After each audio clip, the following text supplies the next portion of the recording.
section that says articles. Were you able to access the article? I haven't been on there. Okay. The article's up there. So you're not going to have to search for an article. There's one actually up here. All right. What you're going to do is you're going to read the article under Wonders View.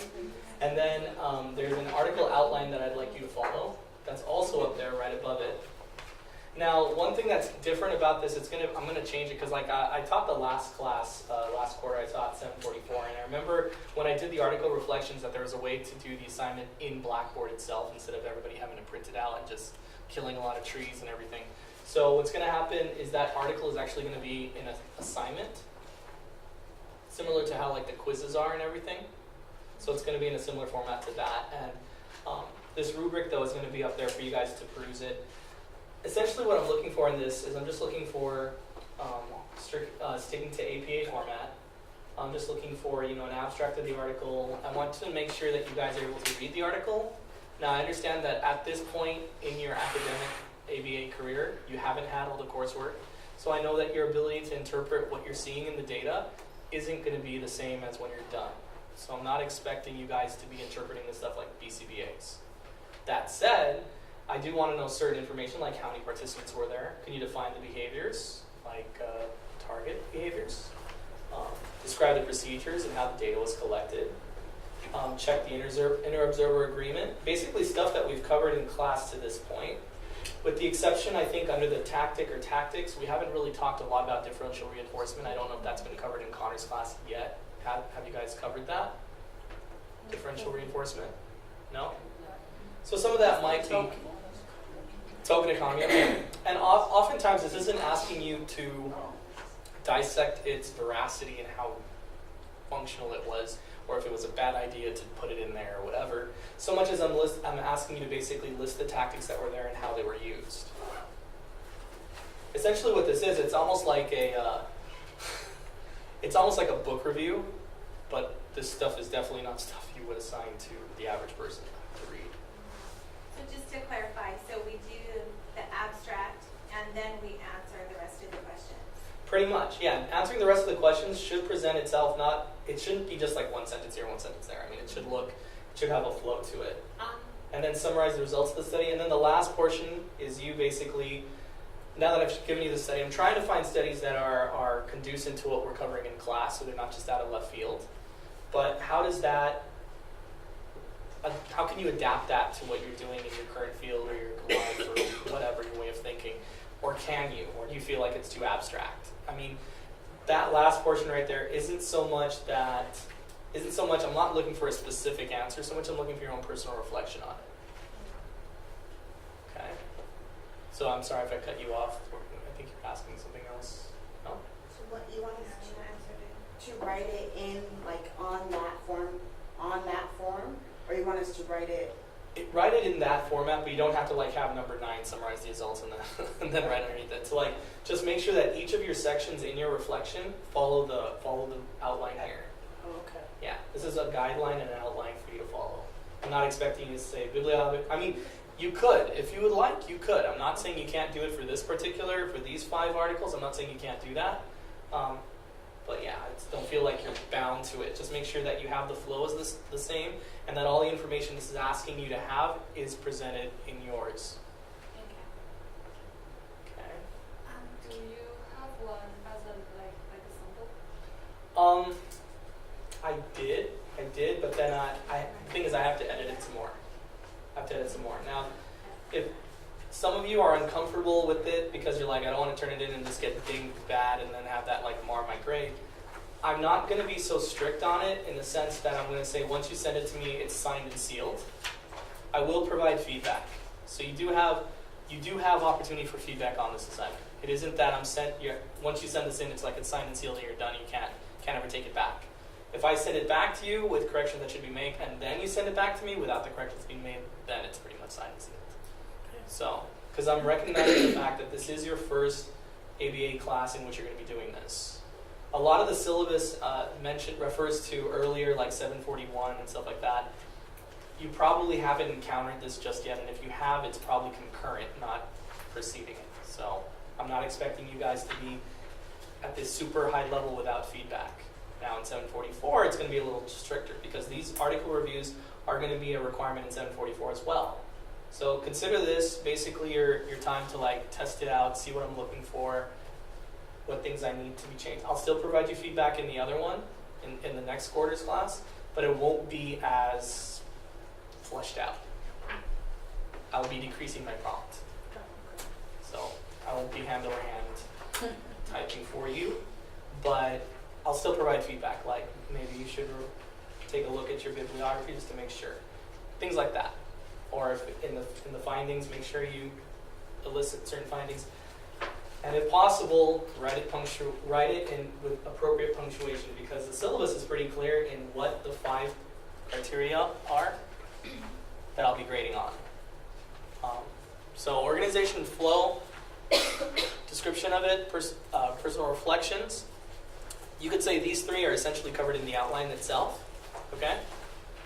Use of APA written format and punctuation and grammar, though, are separate in the sense that that's just an expectation we have. You guys are grad students, right? You guys are a cut above. So make sure that there's appropriate punctuation and grammar. I may include things to say, check your grammar, check your punctuation. But each one of these things, each one of these articles is worth 5%. There's going to be 5 of them to a total of 25%. It's a really easy breakdown. Each of these things is 1%. So if I notice your punctuation is bad on all 4 of them, or all 5 of them, sorry. It's too late for math. On all 5 of them, then basically that means that you're losing 5% of the total 25%. Right? You get it? So. At the end of the format, you said to write a reflection. Because it's challenging, you can write a reflection in the APA format. So Right. Should we do that separate? We can't keep No, it you on can. paper. You can consider the end of the APA format to be that last section that says the summary. After that, you're just writing your reflections on what you. You're right. You can't use APA format to write your feelings and thoughts and things. No, that is.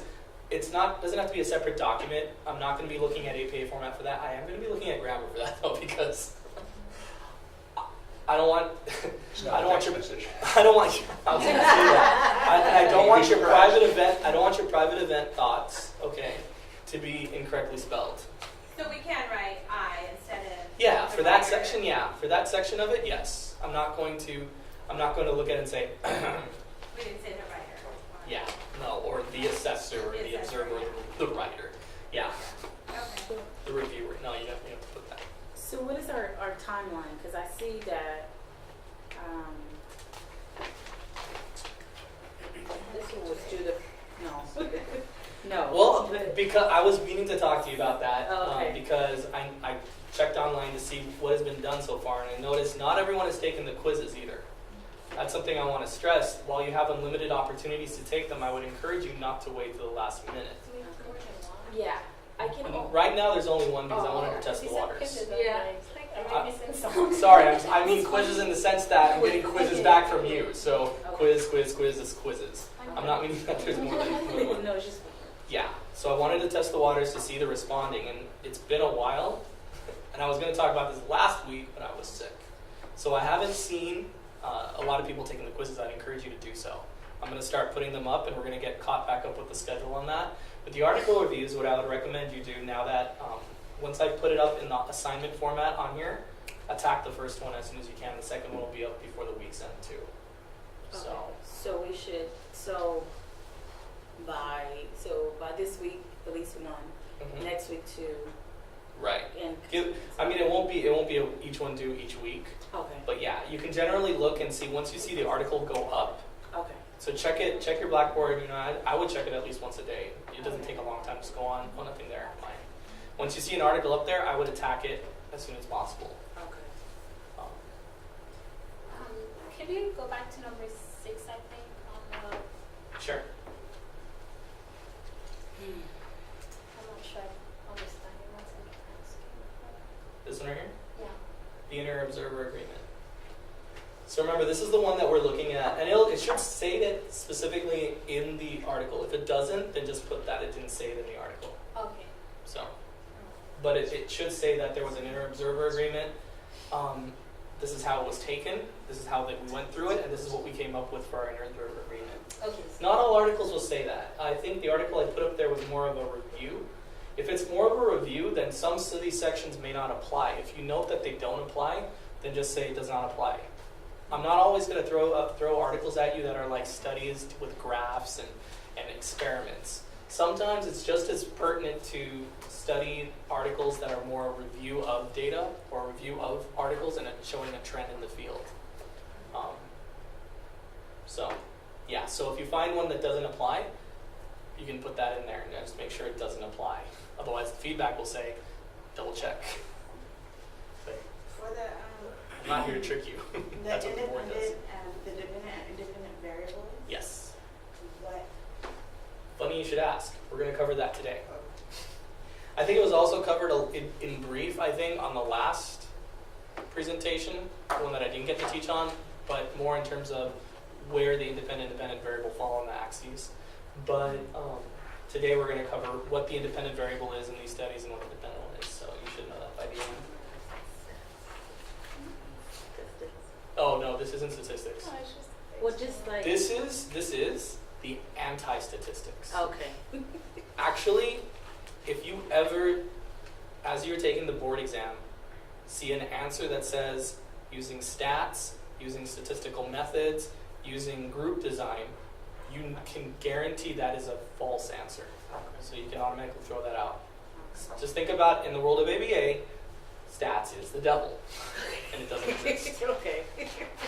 It should be something of a relief for some of you that hated stats. Yeah, I hated it, so that's Yeah. awesome. Yeah, no, we're not Even though interested. there's a whole field of statistics called descriptive statistics, Yeah. which is what I'm we, just thinking of like the. get into in ABA, right? I mean, you're just describing. Not really. This chapter we're covering today actually talks about single subject design. Yeah. So yeah. Yeah. So we don't really look at stats in that sense. We look at behaviors. Okay. So, and then we find how. Well, I'm getting ahead of myself. I was going to say, all the scatter plots I've seen, that's basically descriptive. Well, scatter plots aren't meant to be taken for that kind of data, though. The scatter plots are meant to be taken to show you kind of, okay, these are the patterns in the behavior flow. It describes the behavior. Yeah, but it doesn't use it. It doesn't. It's not the same thing as stats with variance and standard deviations and. Yeah. I mean, don't get me wrong. I was actually good at that class when I got it from G, but yeah. Yep. Now, what I want to talk about next before we go into anything further is the presentation. I know it says presentation there, right? But I'm thinking, because I'm picking the article for this particular one, it's going to be really, really mundane, and in some ways, maybe a little, it may encourage competition. There's some things about it I just don't like. So I'm thinking that for the first presentation, it not be a presentation, it be similar to an article review. Similar, but different. So it should have the components of the article review, okay? And it actually, when you read what it's asking you to do, it kind of flows the same way anyway. So it's going to have similar components to what is in an article review, with an emphasis though on target behavior, meaning you're describing it up there. So description of it, so that might be pretty similar to what the article review would be asking you to do anyway. But I also want to know what the reasons are driving the target behavior. So what is the function of that target behavior? I want to know how they measured it. That's actually in the outline too, to an extent. We're talking about the bullying prevention? That's the one that Dora did. Yeah. Yeah. Yeah. The three of us actually collaborated on putting together a presentation. That one's not group though. Because what? That one is not going to be group. Oh. Yeah, I talked to Dora about it earlier in the week, or last week, debating whether it be group. And if it was a presentation, like you guys getting up in front, then yeah, it makes more sense. But for this, For a change of plan. yeah, it's a change of plan. Actually, the thing is, for this one, I'm the one choosing it. So, an article of my choice. So that was the thing. Now, I told Dora that I'd let it slide for her. But I can't give a free ride to all three of you. So you guys have to pick who gets that one. And the only reason I'm doing that is because she went above and beyond what was already required. I was sick. She already turned in an assignment that technically she's too much of an overachiever. But then again, she's a teacher. So Anyway, I have an article for you guys. I just selected it. I haven't put it up yet. I'm trying to figure out if I'm going to put it up in the same format as the article review. I think it fits in a lot of ways. The big things you want to pay attention to that are different from the article review is that you're not just talking about the behavior, you're going to be speculating on the function. The article may actually tell you what the function is. Maybe it won't. I picked an article that's an oldie but goodie, and it's one that deals with a lot of issues ethically as well as punishment-wise, and its ethics and how it can be utilized in the field. I didn't pick it just for shock value, but some of the things you might read in it might cause you to go, whoa, this is really bad. So sometimes what we see in the field is somewhat shocking, and we have to be able to look at things objectively and not be fazed by it. So I think one of the subjects in it, there are only 2 subjects. So you're basically going to have to take this, but split it up into 2. All right. One of the subjects, one of the topographies of the person's behavior was using one of the target definitions. This is just giving you a little heads up. Was using the thumbnail to gouge out skin.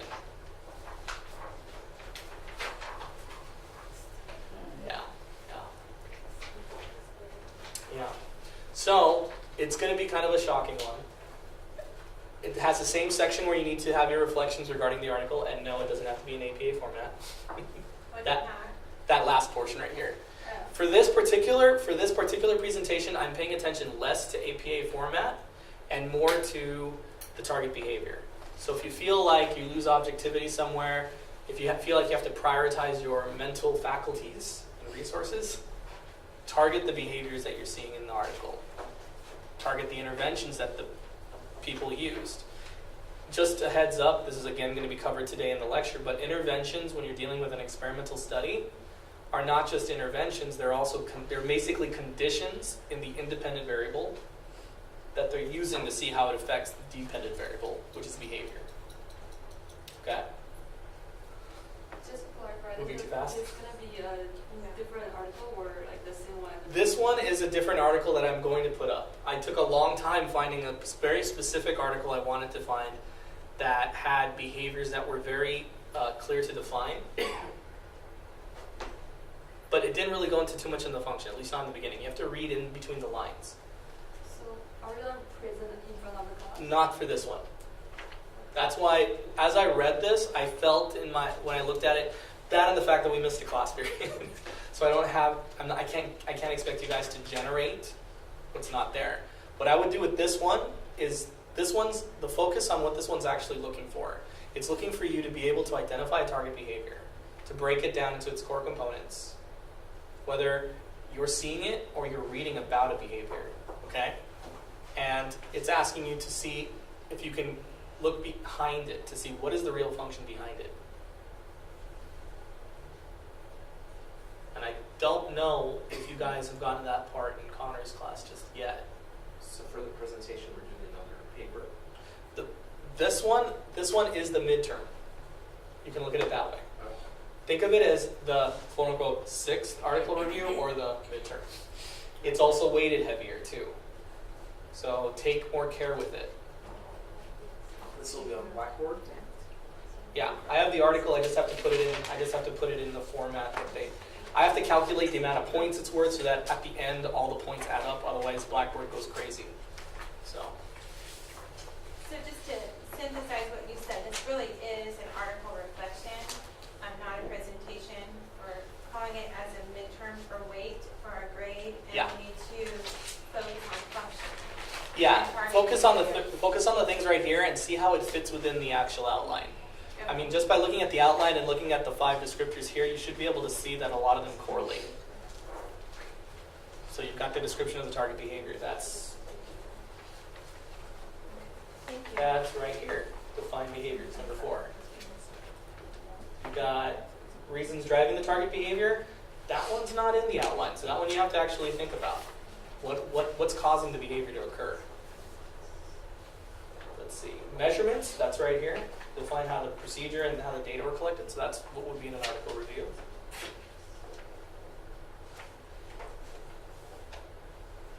Intervention strategies. That's the tactics. Do you also want the summary that is required for the I would article include it. reflection? I would include it. Okay. And then the general reflections. Essentially, if you want a way to just simplify it for your own mind so you can't go wrong, use the outline, but add the parts that are missing in those 5 things. I think the parts that are missing are really just the reasons driving the target behavior.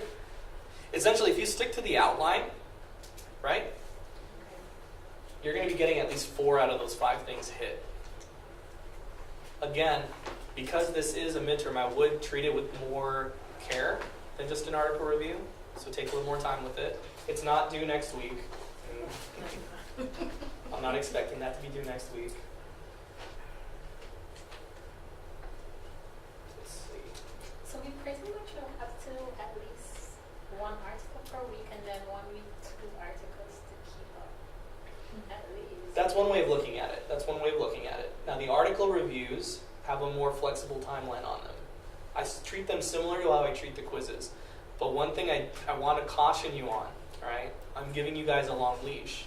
So I want to caution you guys on not being a procrastinator, which is very easy to do. I speak from experience. And saving all your quizzes and all your article reviews for the end. I had one student last quarter almost not pass the class. She by the skin of her teeth, got through. She had a great functional behavior assessment, which was the final project. It was great. What was lacking were her quizzes and her article reviews. And again, I don't want it to get that close with you guys. I want you guys to pass. I mean, how silly would it be if you guys do an awesome presentation, you do a great midterm, and you don't pass because you forgot to do a quiz that was all of 8 questions, and you have unlimited opportunities to take it. Yeah, same thing with the article reviews. You don't have unlimited opportunities with the article reviews, but it's much easier if you spread them out than if you try to save them all to the end, and then I have to give you feedback, and you maybe don't get the last of them in, so then I have to take your first copy, and it wasn't as good because it didn't have feedback applied to it. All right? Now with this one, let's see.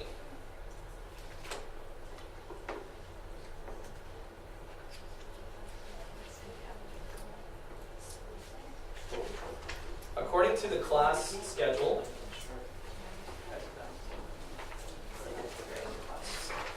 I believe we're on week 5. What do you think, Jerry? Does that sound right? Yes. So we're on week 5.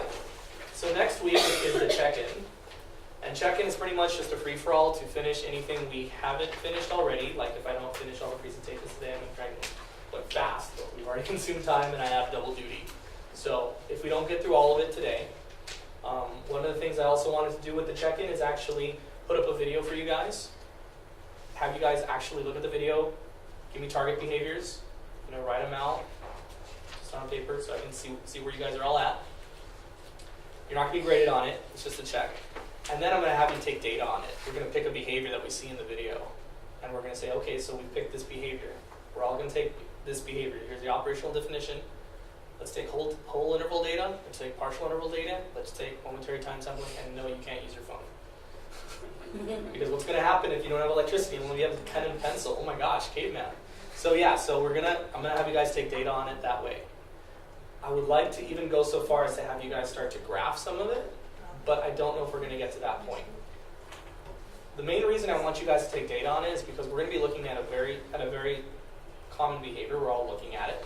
We all know what it looks like, and we all are taking data on it.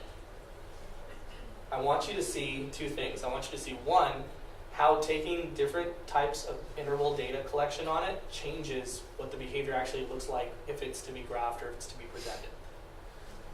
I also want to take some inter-observer agreement to see, we've got a huge room in here full of 14 people. How consistent are people going to be? What generally happens is you find that there's usually a lump of people that are on and some that are not. That's important. That's important because, not to pick on people, but it's important to basically see, okay, why did I not see what these other people are seeing? And then kind of asking and getting to the bottom of it and saying, okay, wow, I actually had an interfering thought in my head that I didn't even know. I thought that was a behavior because I've seen that before in other children, but I'm assuming. It's good to root those things out. One thing as behavior analysts, you should never be afraid of feedback, good and bad, constructive or appreciative. It's all good because it all helps you become a better observer, a more objective analyst. And honestly, all of you in here, I want you guys to all be BCBAs, but not if you're going to be cocky BCBAs, because I've worked with some of them. They make us all look bad. So the more receptive a person is to feedback, the less arrogant they are. It's just funny how that works. It's an incompatible behavior to be arrogant and receptive to feedback. You just can't do both. All right. So I'm thinking, okay, since next week is the check-in, after next week, we have 1, 2, 3, 4 classes. 5 classes. Now this last class is going to be part lecture, and the rest of it is going to be the final presentation. Now for that, you guys are going to be in groups of 2 to 3. Stand it up for you, Jay. And Darcy. And Dora. Say again? And Dora. No, for the I 3 mean- of you. I can let the three of us? Yeah. Oh, okay. For the final presentation, I specifically, that syllabus says 1 to 2. I say 2 to 3. The reason being is because it's also in a different format than the midterm. That's another reason I wanted to change the name, because this one will actually be a presentation, this final presentation. And there are so many of us in here, I know after about 4 presentations, there's always glassy-eyed, thing going on with the rest of the audience. It's kind of not fair to the last. What I would encourage you to do right now is to, not this very moment, but, I'm assuming you guys know each other to some extent. Maybe that's an incorrect assumption. Do I need to split you guys into groups, or do you guys know each other? Somewhat? Well, let's try it one way, and if it doesn't work, then we'll try it the next time in a different way. But this time, I'll leave it up to you guys to try and split yourselves up in groups of 2 to 3. Okay? Don't worry about too much in terms of jumping, unless you're in Jerry's group, because Dora's probably already done with this. Basically what you're going to do for this is you're going to create a scenario. Or you're going to use a scenario that maybe you guys are already working with. Maybe you have someone else someone in your actual work experience that you're dealing with. I had one person last year, actually all the students in my class last year for 744 were all working in the school except for one, and so all of them pretty much had different individuals they're working on, and they did their own presentations based on that individual. So what I'm going to need you to do now, if you can't find an individual, make something up. Make something up. And I don't want to spend too much of the class going over it, but go over this later. And next class, if you guys still aren't in groups, and if you're still having trouble understanding what is expected, then we'll break it down even further. I just don't want to load you up on presentations and informations and then not actually get to any lectures that'll help you to do them. That's going to make you feel like, that the sky's falling. You say you would give us the feedback of the article review, so can Yeah. we rewrite it and resubmit it to you? For the article reviews, but not the midterm. So that's why presentation on that? First presentation? that It's just gonna be a- I hate that. Right. I'm gonna change that the next time I teach it. It's not Presentation, just verifying that presentation if there is a midterm. Yeah. Yes. Yes. That's why I wanted to change it, because there is a final presentation that is actually a Right. presentation. That's why you guys are splitting into groups of 2 to 3. So we're not going to have 14 presentations. We're probably going to have 5 or So 6. for 5 to 6. I don't know. No, it's 5 to 7, right? Depending. It's too late for math. Right. Shame on you. You baited me with that. All right. When's the midterm due? That's what we're going to talk about, because I wanted to tell you how many class periods we had left. Okay. So we have, 5. Did we say 5? well, let's see. Yeah, after today. After today, We have 1, 2, 3, 4, 5. We have technically 6, 6. Yeah. but realistically we have 5, because that 6th one you're going to be doing your presentations. Okay. Okay? So I leave it I'm a pretty diplomatic individual. I believe in democracy. I believe democracy is a wonderful tool for helping people achieve goals or hang themselves. So so, sorry, with that, your hand was down. And with Thanksgiving break, would Yes. take a week off. That's true, we do. We do.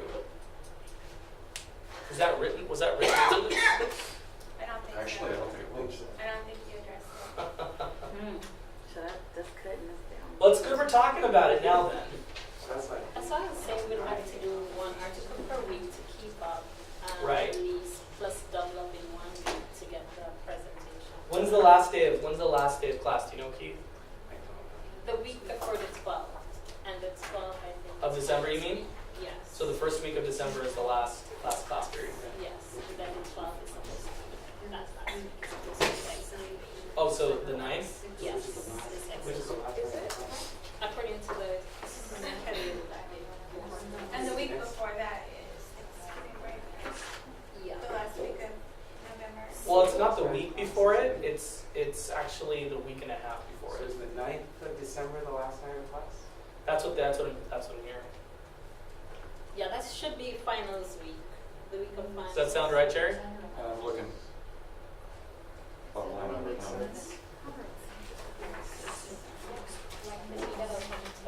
Schools get And you guys get a full week for Thanksgiving, right? yeah. Yes. Oh, I'm so lucky. I have to take mine off.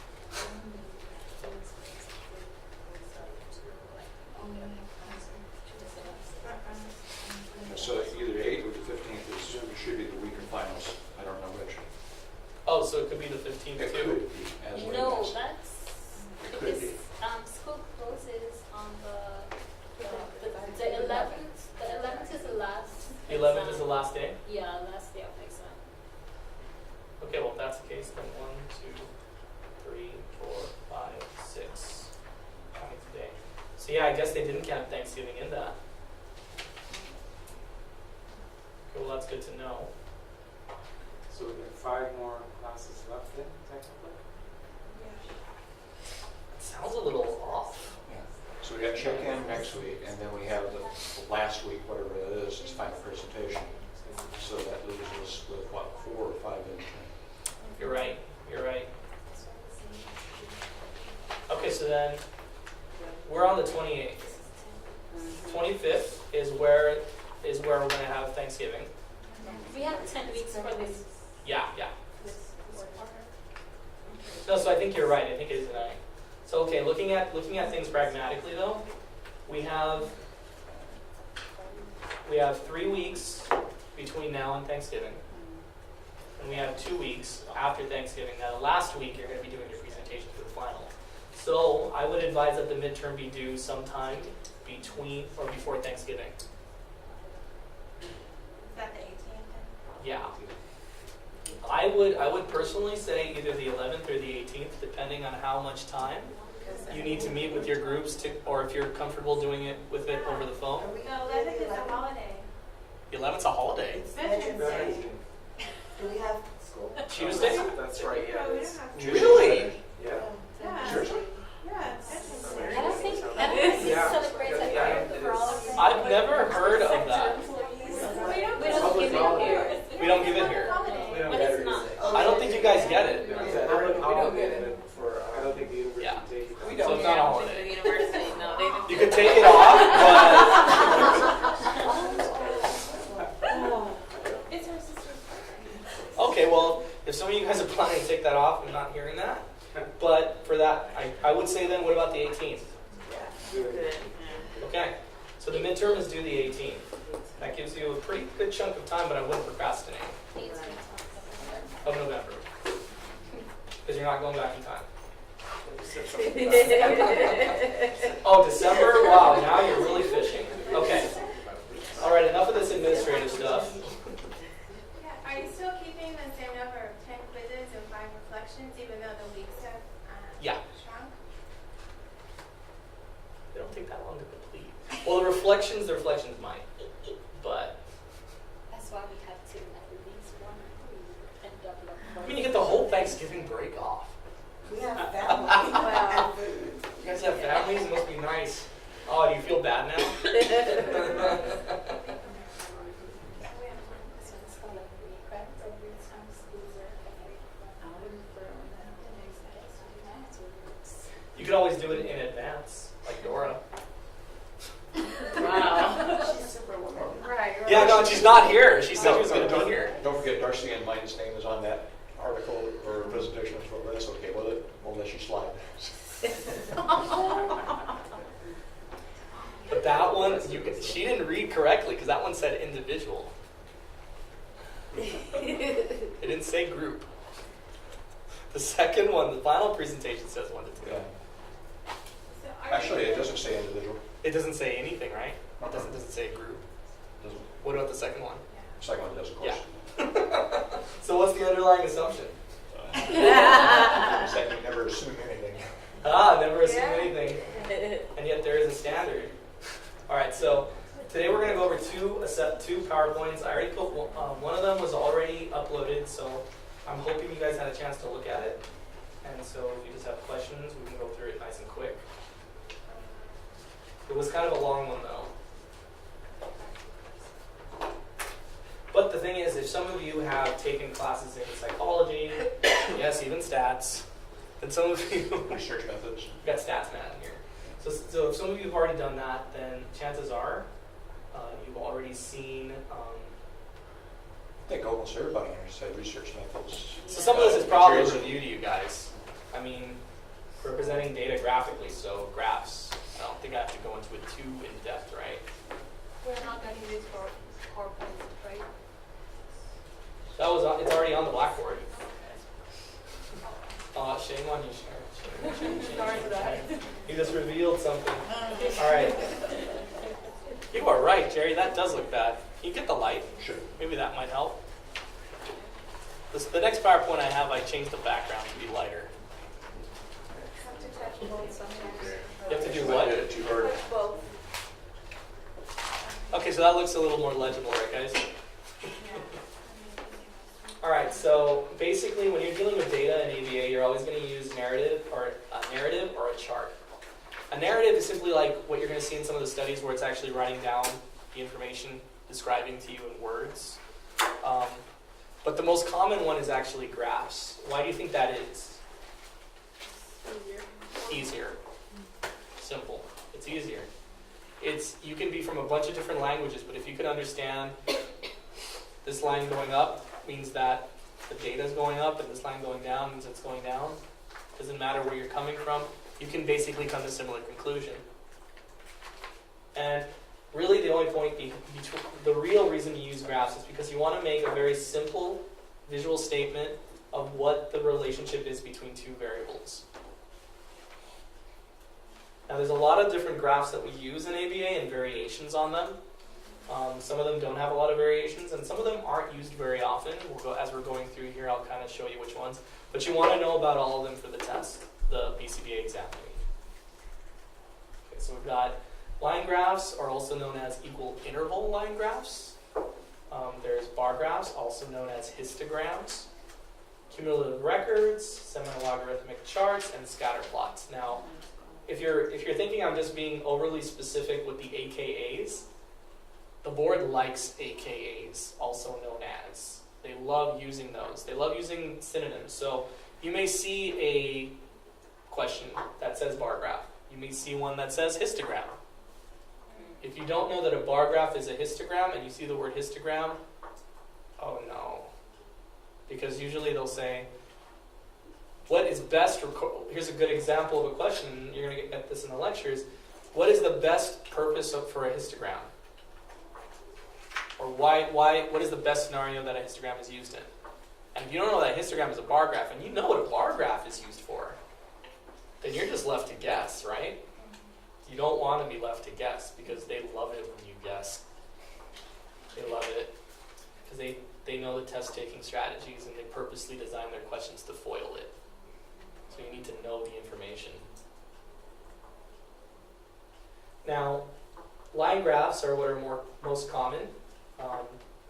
You're basically dealing with a horizontal vertical axis, kind of like a cross. XY axis, is this review for a lot of you? Yeah? Yeah. The data that you're measuring on the x-axis is the independent variable, the y-axis is the dependent variable. Reason being, if you want to think about it in a way that's going to make a lot of sense, you're never going to have data going back and forth like this. So you're not going to keep going and then, oh, go back, there's a change in the y variable, so we got to go back here.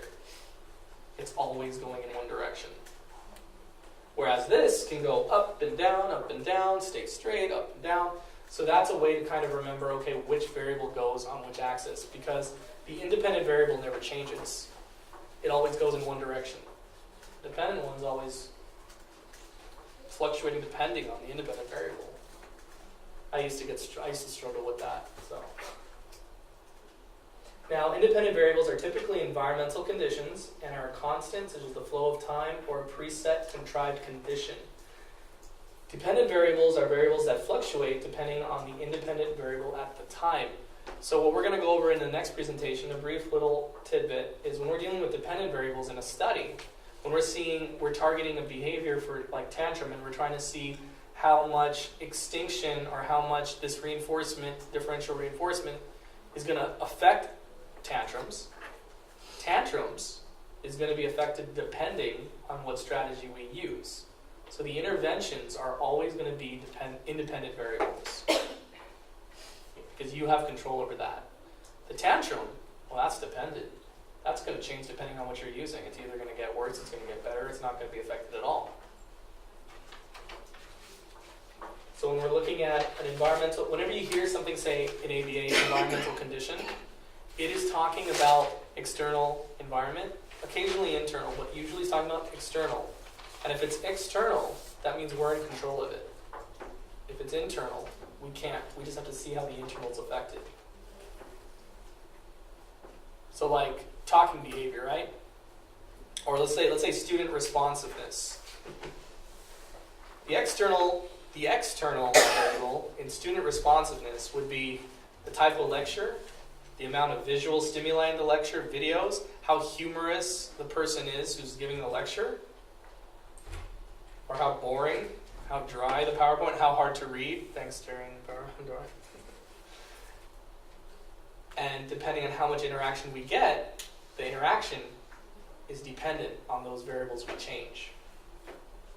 So let's say we have, that guy, what's his name?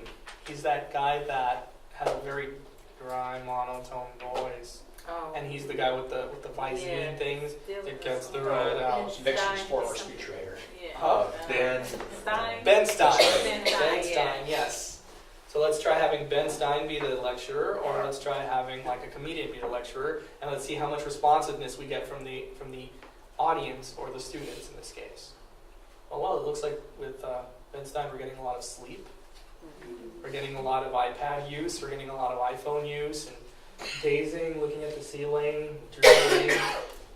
The other guy, we're seeing a lot of responsiveness. They're actually engaged in the topic matter. Wow, this is great. Okay, well, that's the dependent variable then, the student's responsiveness. What comedian or what individual we're using as a lecturer, that's independent. Okay, have I beat that enough? Is it a dead horse right now? Okay. Now, line graphs have various parts besides the axes. This is just going to be a bunch of review. They have condition labels, which are typically single words or brief descriptive phrases on the top of the graph and parallel to the x-axis. So here you got your axes, and right here you have it's like a title. It basically identifies what the graph's actually representing. So if someone's looking for information and they want to find the graph on student responses to different lecturers, they're going to look for that as a title. Data points, those are the points. Data on the graph. Data path, that's when you play connect the dots with the data. That's your data path. And the figure caption is at the bottom. Some graphs have it.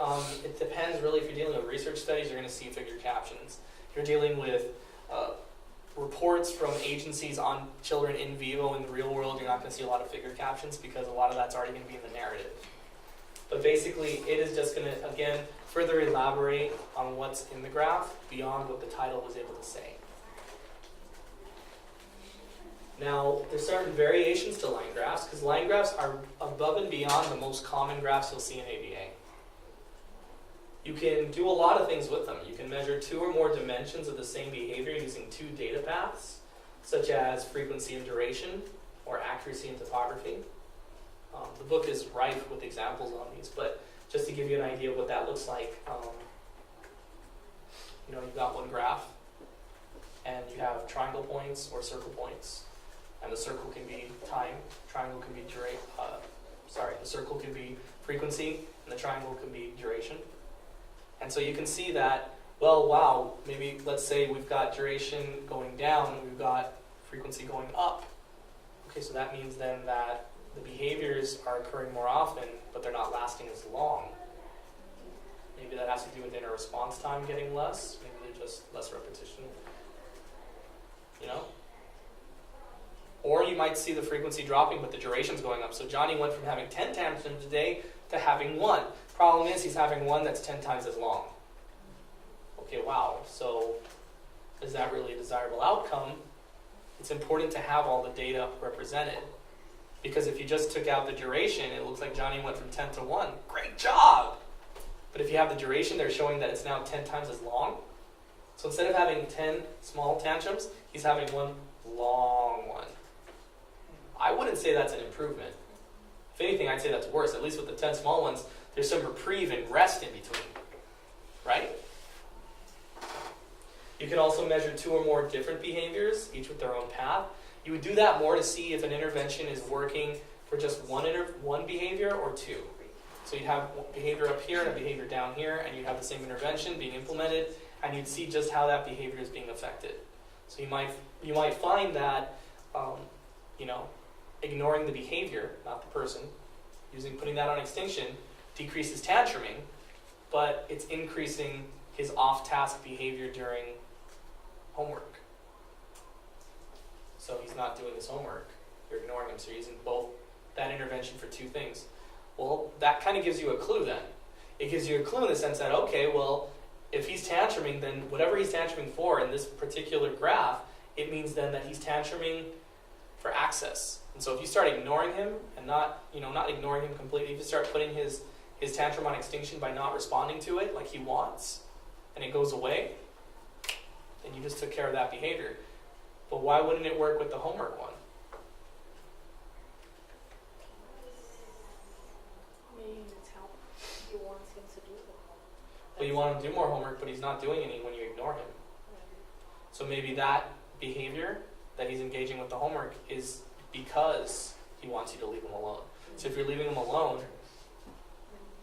doesn't mean he's getting any more homework done, though. Now you could also measure the same behavior under 2 or more different conditions. So you might look in different settings. For example, a school, a home, the community. You could look in the presence of different interventions. So he's got tantrum behavior, and we're going to use 3 different types of interventions on him to see which ones are working. It's a way of testing for function, actually, which we'll get into more later, but I don't want to confuse you with that. You can also, and this is now speaking of confusing, you can also change the values of an independent variable by juxtaposing 2 y-axes. That looks really confusing, but it is possible to do that. The book has an example in it where essentially what's happening is you've got your x-axis, which is time in the example, and on this side you have frequency of the behavior occurring, and on this side you have the duration of it. And so there's 2 y-axes basically that are in place, and as time goes on, you're seeing differences in the behavior. It helps to juxtapose the variables that would make sense to go up and down, but it also could show you relations too. So that if you start to see that the duration is going down, but the frequency is going up, that's helpful information. There's other ways you can represent it though. So you don't see that one that often. Dora was asking me if that was a common one. It is not a common one to see that. Did you guys look at it in the book? Did you guys see it? It's a pretty confusing graph. It takes a while to look at. And because of that, it's not really one that's used in the mainstream, but in the research field, it is somewhat widely used, though. Just because it tells a story. The more information you can tell on a graph, the less you have to write it out. So, you could also track the same behavior of 2 or more participants. So you could have two different participants who have behaviors, and you can basically see how their individual behaviors react to an intervention, one specific one. Now here's an example of it's an ABA analysis, which we'll get into more in a later portion. But basically, this is commonly used in the sense that A represents the baseline, which we'll cover in the next presentation. Baseline is basically where your behavior's at in the beginning, without intervention. Okay? Praise is the intervention, and the baseline is again without the intervention. So they insert the intervention and they take it out. And you have here on your y-axis the frequency of disruptions. The x-axis is the days. See, it's a perfect example why you can't go back in days, right? So it being the independent, it's constantly going in one direction. This one, however, is going to go up and down. And what we can see, based on this graph, what are some conclusions you can come to? The frequency drops. Okay.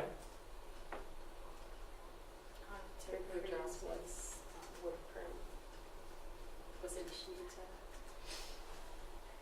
Well, remember, this is saying that once, Praise this is saying that once, yes. This is saying that once praise is implemented, the frequency of disruptions dropped. Now, it didn't drop completely, okay? As a matter of fact, we're seeing some plateauing and actually some increase near the end there. It would have been nice to see a little bit more of that, just to see how it go a little longer. But you can almost see the behavior reacting to it. So you can see right here that praise is implemented, all of a sudden the behavior drops down. So we can say that at least some part of this behavior was affected by attention. Okay? Because receiving the attention, I'm not going to engage in the behavior if I'm already receiving it. I'm not going to go pour myself something to drink if you bring me one to drink already. I'm not just going to get up there and pour it just for the sake of pouring it. You already gave me a drink. Why am I going to do that? Okay? So he's not seeking attention through disruptions. But then you see something interesting. You see it start to drop, but then it plateaus down there. And then you see something that you'd never want to see. It goes up. You don't want to see that. And the next unit will kind of describe why we don't want to see that, because it shows basically something called satiation on a reinforcer. So what could have happened, and I've seen this happen a lot of times, especially in the schools, sometimes in the home settings, we have our therapist or our parent implement praise. What is praise? What's the most commonly heard phrase in praise? Good job. Ugh, I hate hearing that. I had a client who would tantrum every time we said good job to him. Every time. And it's not just a little tantrum. He would tantrum for 45 minutes and he would be inconsolable. And it didn't matter what you gave him or what you said to him in that duration. It's like once you set him off that path, forget about it. You have now nothing else to do except ride the wave. You can't even give him food, his favorite food. I remember giving him chips because that normally, everyone said he liked chips. He grabbed the chips, stuck his hand in it, crushed the chips, put them back in the bowl, looked at me and said, "No." It was then that I realized that good job was actually the thing he was trying to escape. For whatever reason. We don't need to speculate why. All that makes sense is that caused the behavior. That set him off. He would comply until we said, "Good job." It's funny too, because if you varied it, if you said thanks, if you said give me 5 or something like that, he was fine. That particular phrase has special significance. So this person is using good job because that's what most people use. And it's working. At least for a couple days. But then it's like, okay. Okay. I mean, eventually what's going to happen, where would you predict the next data point to go based on that trend? Probably right here.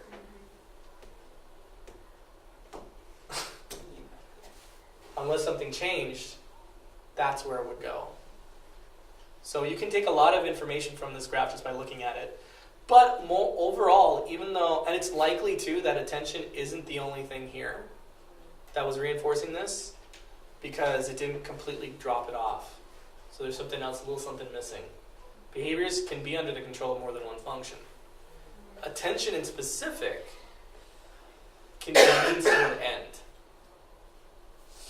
So attention doesn't always, I don't always go, hey Jerry, how's it going? Because I want to start a conversation with him. I may need to borrow his textbook. I may need to ask him where Dora is so I can print out copies. So me signaling him maybe functioned as attention, right? But was that the true function, or was there something else I was seeking from him? Right. I think we've all maybe have limited interaction with somebody, and then they use a special phrase, and you go, oh, what's he want now? Yeah, because you've been conditioned to that. Yeah. You've been conditioned, and you have an actual chemical response to that phrase. You're like, yeah, like there goes my afternoon or something, you know? And it's very important to note that, okay? So with attention, with the praise, maybe he doesn't want just praise. Maybe he wants extra recess time. And until he gets the person's attention, he's not going to get extra recess time. From just this one graph, it's impossible to know. That's why you need other graphs. You might need other conditions on it as well. But for the most part, it seemed to at least have had some effect. So maybe if it was paired with something else, it would have the maximum effect. So with this ABA is and traditional research speak, this is pre-test, post-test. Fairly much. It's a reversal design. I mean, it's yeah. Experimental design. Yeah, well, they call it reversal, but it's pretty much No. the same thing. Okay. Bar graphs, also known as histograms. All right. She would have passed on the first try. You guys would have passed on the second try. That's 3 months difference, guys. Come on. All right. So bar graphs, also known as histograms, use a similar. I think they call it the Cartesian plane. It's an XY. Okay. But instead of using specific data points, they use bars. Hence the name bar graphs. It's a shame that histogram doesn't really sound that. You know, I can't really say it's layers of histos. It doesn't really make much sense. But just know that it's an AKA. Now, you want to use these graphs to summarize behavioral data, not to show trends. These are meant to, when everything is said and done, here's a summary of what we got. You're not going to use these to show trends and data paths and levels and stuff like that. They're not very good at doing that.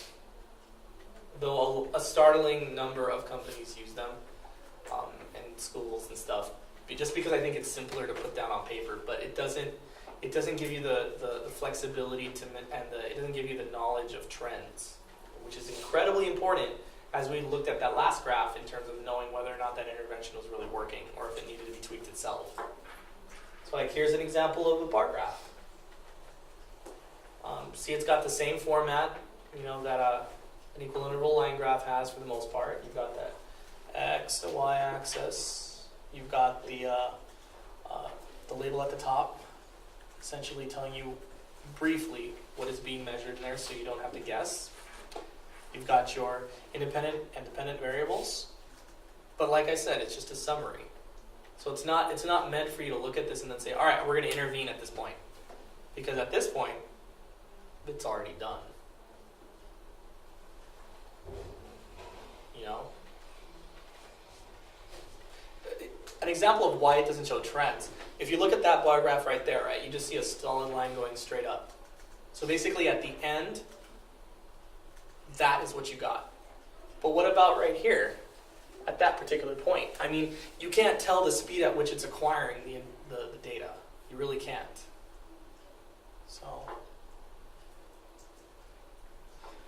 again, it does serve a purpose in the sense that it can show you a summary. And that's incredibly important. You remember that. You don't use it for trends. I mean, for reasons we'll get to later in terms of split line, calculating trend and level and data path correlation, stuff like that. You can't do it with that. It'd be great if you could. They're so easy to use. Now, cumulative records. This is kind of I wish I had the time to go into it, but it's kind of cool how Skinner actually invented this mechanism, this machine. And it's for taking data on things where essentially the actual subject is taking data for the experimenter, which allows the experimenter to just strictly observe without having to worry about it. You see this most common in Skinner's experiments with mice, where they would push a lever. When the light came on, they'd push a lever, get a snack. For showing the correlation that, okay, the rat saw the light come on, so knew that it was now the time to push the lever. And he used it early on to show principles of extinction, principles of differential reinforcement, and operant responding. And essentially what happens is these devices basically, and I'll show you an example of one. Not the device, the actual data recording. I was looking for the device, I couldn't find it. Basically, you're not going to be seeing trends with this either in the traditional sense. You're going to be seeing how much the subject is responding. So the y-axis is actually different in this, and the x-axis is different. You're not really going to be worrying about the x-axis because it's always in a state of movement. But the y-axis basically represents the total number of responses recorded since the beginning of data collection. And it's almost like, it looks like the device itself looks like almost like a thing that a seismograph, almost like for measuring earthquakes. It's like got a line like that, and as a response is measured, the line moves up. They measure the total amount of responses as well as for local and overall response rates. So you can basically pinpoint specific events to see how the rate of responding had occurred, and you can look at it in a more global sense too. Now, local response rates refers to, like I said, the rate of response during periods of time smaller than that, which the overall rate has been given. The overall one refers to more global, like a phase or a session or an experiment, so it's not looking at a specific interval. So it's like a snapshot? Yeah. Another way of looking at it is local response rates essentially can comprise the overall. Now, the local ones would be interesting though, because there may be specific extraneous variables that occurred at certain events where you didn't really plan for that, but it occurred and it affected the rate of responding.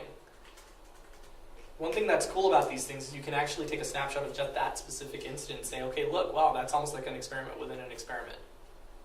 So we didn't plan on that happening, but because that happened, see how it affected the responding. So, it was a cool man. Another thing too is these can all be automated. That's another thing. So, you plug the machine up to a device that the animal or the individual is responding to, and this data right here is not taken by hand, it's taken by the actual person. Each of these ticks refers to an individual's responses. When you see a drop down like that, that means there's no responding taking place.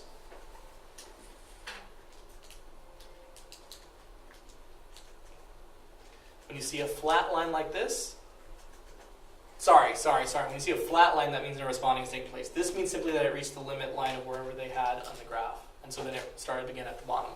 Otherwise, you'd see one going all the way up to tip up 2. So the plateaus are where the subject stopped responding for whatever reason.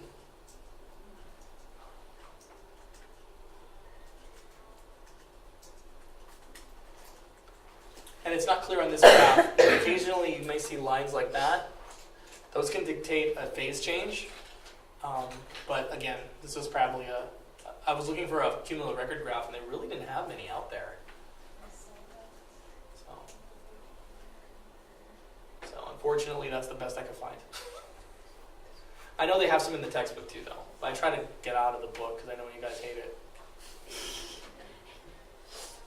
This is going to be your best friend and your worst enemy. Now, semi-logarithmic charts.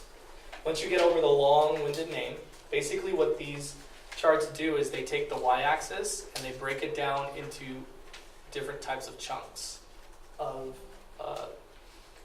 basically logarithmically. So Dora would love this part, huh?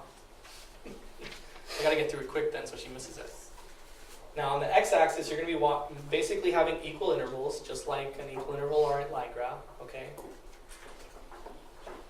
But the y-axis is varying. So the main use of this is to basically show the frequency of behavior, frequency of the behavior isn't always static. Like you can't expect, like how you saw in that last graph with the social praise, that things are always going to be the same. Like, I almost want to go back to it, just to show you something. Not too far. See the trend right here? Right? And what did we say was going to happen if this continued? It would probably get up to that point, right? So the trend of this, though, is just about the same as a trend like that. It's just it's taking longer to get there, but eventually it's going to get there, correct? So essentially what you'd use these kind of charts for is to show trends that exist over responses that would be perhaps too cumbersome to fit on just one graph. And actually, the primary use of this is a standard acceleration chart. This is one of those things that is kind of lame to memorize because you really don't use standard acceleration charts that much in the field. There are times when you do use it just because it fits, but it's not by any stretch of the imagination the norm. However, on the board exam, there's always at least one question that deals with it. It's almost like they're like, this is the difference between a BCABA and a BCBA, so know this. So know it. Also know that precision teaching was developed to use the standard acceleration chart. So those of you in academia who know about precision teaching. And the main thing that you want to look at this is you want to focus on acceleration. What was acceleration? You guys remember? Here's a hint. It has to do with the rate.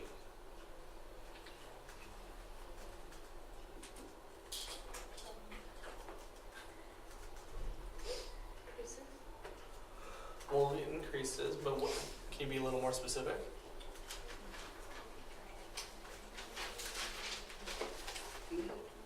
The speed.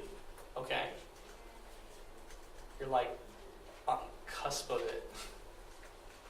Specifically, what about the speed? Like how fast it's moving, how fast. Oh my gosh, it's like you have almost all the, like if this was a fill in the blank, you're like missing one half of a word, huh? No, it has to do with rate. It has to do with rate. But what specifically about rate? Frequency. Frequency. Rate is included in frequency. Yeah. Because frequency is rate, or rate is frequency over time. Acceleration pertains to rate. Acceleration is an increase or a decrease in rate. You have a question? No, I'm going like an upward rate. That's what I was trying So to say. basic, so basically looking at this last graph, this deceleration, the acceleration that would be the same speed would be as if it was going at the exact same trend line going up. Well, we can tell using, if we were going to look at this semi-logarithmically, we can say, all right, it decreased the behavior really quickly, but now it's increasing at a rate that's roughly half the rate it decreased. Now, on this particular graph, that's not really important information, but on other graphs, it is very important to note that. Because if you can track acceleration, according to precision teaching, learning is best measured as a change in your response rate. It doesn't matter if you get the answer right. It matters if how fast you acquire the information to get it right. So when you're basically what you're dealing with here is fluency over mastery. Mastery is knowing the right answer to a Jeopardy question. Fluency is pressing the buzzer as soon as the question's asked because you know the answer for the other people. It can be said that the person who does that knows that information on a deeper and better level than the person who needs more time to think about it. Think about some things that you're completely fluent in and some things you're mastered. You might be mastery level when it comes to teaching stats, Jerry. But you're absolutely fluent about knowing the steps when you enter your car to start the car and get a move on. From the seat belt. Almost second nature. Yes, because you were taught that at such a level that you became fluent in it. So that's how you measure learning. How fast are people acquiring the information? How much time is it taking them to learn one lesson versus the next? So an example is this, is when you see, for example, like mathematics. 1 plus 1 may take a long time to learn, but once they learn 1 plus 1, they can apply that principle to another thing, 2 plus 2. And learning tends to be exponential like that. I mean, if you think about the classes that you were taking at this level, are they the same caliber of the classes you were taking as a freshman? Not at all, right? You also got a lot more time to do things right. Right? There was a lot less expected of you to complete. That's because at this level, learning is faster. Wouldn't you say though that comprehension is more important than fluency? Fluency can't exist without comprehension. So in that sense, yes. Because fluency is not just saying any answer right.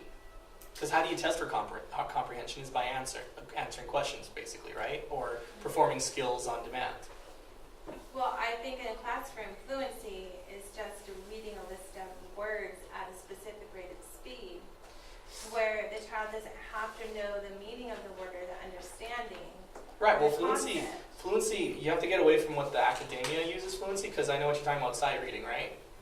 Well, we use fluency in writing, mathematics, and reading. But you don't really use it with comprehension.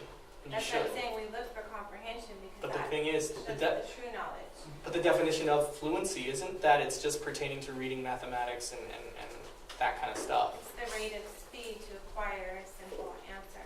That's fluency, or ABA, is the rate at which you can demonstrate mastery. Okay. It doesn't matter what you're talking about. Fluency exists in a lot of things we do in life, not just reading, not just math, and not just sight words. It exists in, Yeah. think about the things that you do when you're on autopilot. You're fluent in that.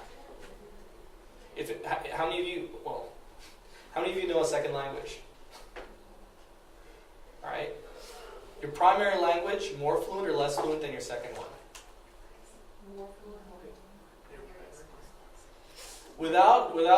With very few exceptions, I mean, it should always be your first language you're more fluent in, because you've had way more practice. You've learned that one. And actually, learning a second language increases your ability with your first language. Behavioral cusps and things like that take place where you learn a rule in one language and it actually teaches you something about your old language, and it's a beautiful thing. But basically, fluency doesn't just pertain to in academics. They use it specifically with reading and math. I've seen that a lot, and spelling and stuff like that. But when we're dealing with ABA, when we're dealing with whether or not an individual knows a skill, fluency is incredibly important. And their rate of acquisition of that fluency determines their learning. I mean, we're kind of getting off on a tangent, because this isn't just talking about fluency, it's talking about learning. But it's saying basically that learning is best measured in fluency. So if you're looking at individuals who are learning things very, very slowly, okay, then your teaching methodology is affecting that learning. If they're learning things very quickly, well, then your teaching methodology is right on par with where they're at, whatever that thing is you're teaching. Doesn't matter what the subject is. Here's an example too, with demonstration of skills. All right, would you rather have an individual learning to cross the street fluent, or just a master of the steps? Why? Because the speed at which they cross the street makes a difference, or depends if they're Life or death? yeah. Absolutely. There was a plane crash that happened I forget the state, but it was a tragic crash. It was a small passenger flight. Everyone died on board. They got the black box. They're like, what happened? You know, what went wrong here? There were some weird wind conditions, but they didn't really know what happened. And they found out that there was a very specific condition. Now, I'm not into aviation, so I'm sorry, I'm going to butcher the story a little bit. Essentially what happened is there was a specific wind condition that was coming where the pilot needed to push down on the throttle, on the stick, basically cause the plane to decline to ride the draft up. What ended up happening, the black box showed that instead of pushing down, you just kept yanking it up and up and up and up, which caused the plane to basically stall out, and that's why they died. Now, he had gone through trainings and demonstrated competencies and demonstrated masteries on numerous techniques, including that specific one. And when the company basically had no other explanation, they just said it was pilot error. But that doesn't really explain why the individual did what he did. See, if I'm on a simulator and I'm just doing that to be a jerk, I got no consequence except maybe a slap on the wrist. But if I'm in the air with hundreds of people's lives entrusted to me and my own at stake, am I going to screw around, or am I going to try to land this plane or fly this plane right? My life depends on it. Fluency, another way of looking at fluency is if a person is not fluent in something, then chances are they're not going to be able to perform the skill even if their life depends on it in certain circumstances. It needs to be muscle memory, almost reflexive. That's for maximum learning to take place. Now, many of us don't get to that point because we don't have to. We don't really have to, but for some things we do. Driving is a good example, right? Grabbing is a good example. Sometimes we do it just because of sheer social stigma. We all know how to eat, without getting food all over ourselves. We know how to use a fork properly, right? Right? I mean, Yes. okay. I'm just checking. Those are skills that we haven't just learned to mastery, we've learned to fluency. We can do them in a variety of settings without any thought. So apparently the one thing that I want you to focus on is that precision teaching doesn't look at did he get the answer right or wrong. It says, and in how much time. It says, how fast is he responding to those questions correctly? If they're incorrect, that's not what this is looking at. This is assuming that the person has read a chapter in a book, right? Read a chapter in a book, and they know the information, they can comprehend it, and they can answer questions on it at such a speed that it doesn't take a whole lot of thought. They don't need to take a day to think about it. It can be said that a person who can respond quickly knows that information and learned it better than a person who is taking a long time to think about it. Barring all other extraneous variables such as disabilities and such like that. Which, honestly, even as a behaviorist, I kind of look at a little questioningly because I believe it's more about conditioning. But you can actually track a person's learning ability by the changes by the acceleration, or deceleration in their acquisition of topics, in their understanding. See, because when we're looking at comprehension behaviorally, there's only really two ways to demonstrate comprehension. What are they? I didn't go over this in this. Knowing what you know about ABA, take a guess. To test for comprehension. There's only really two ways.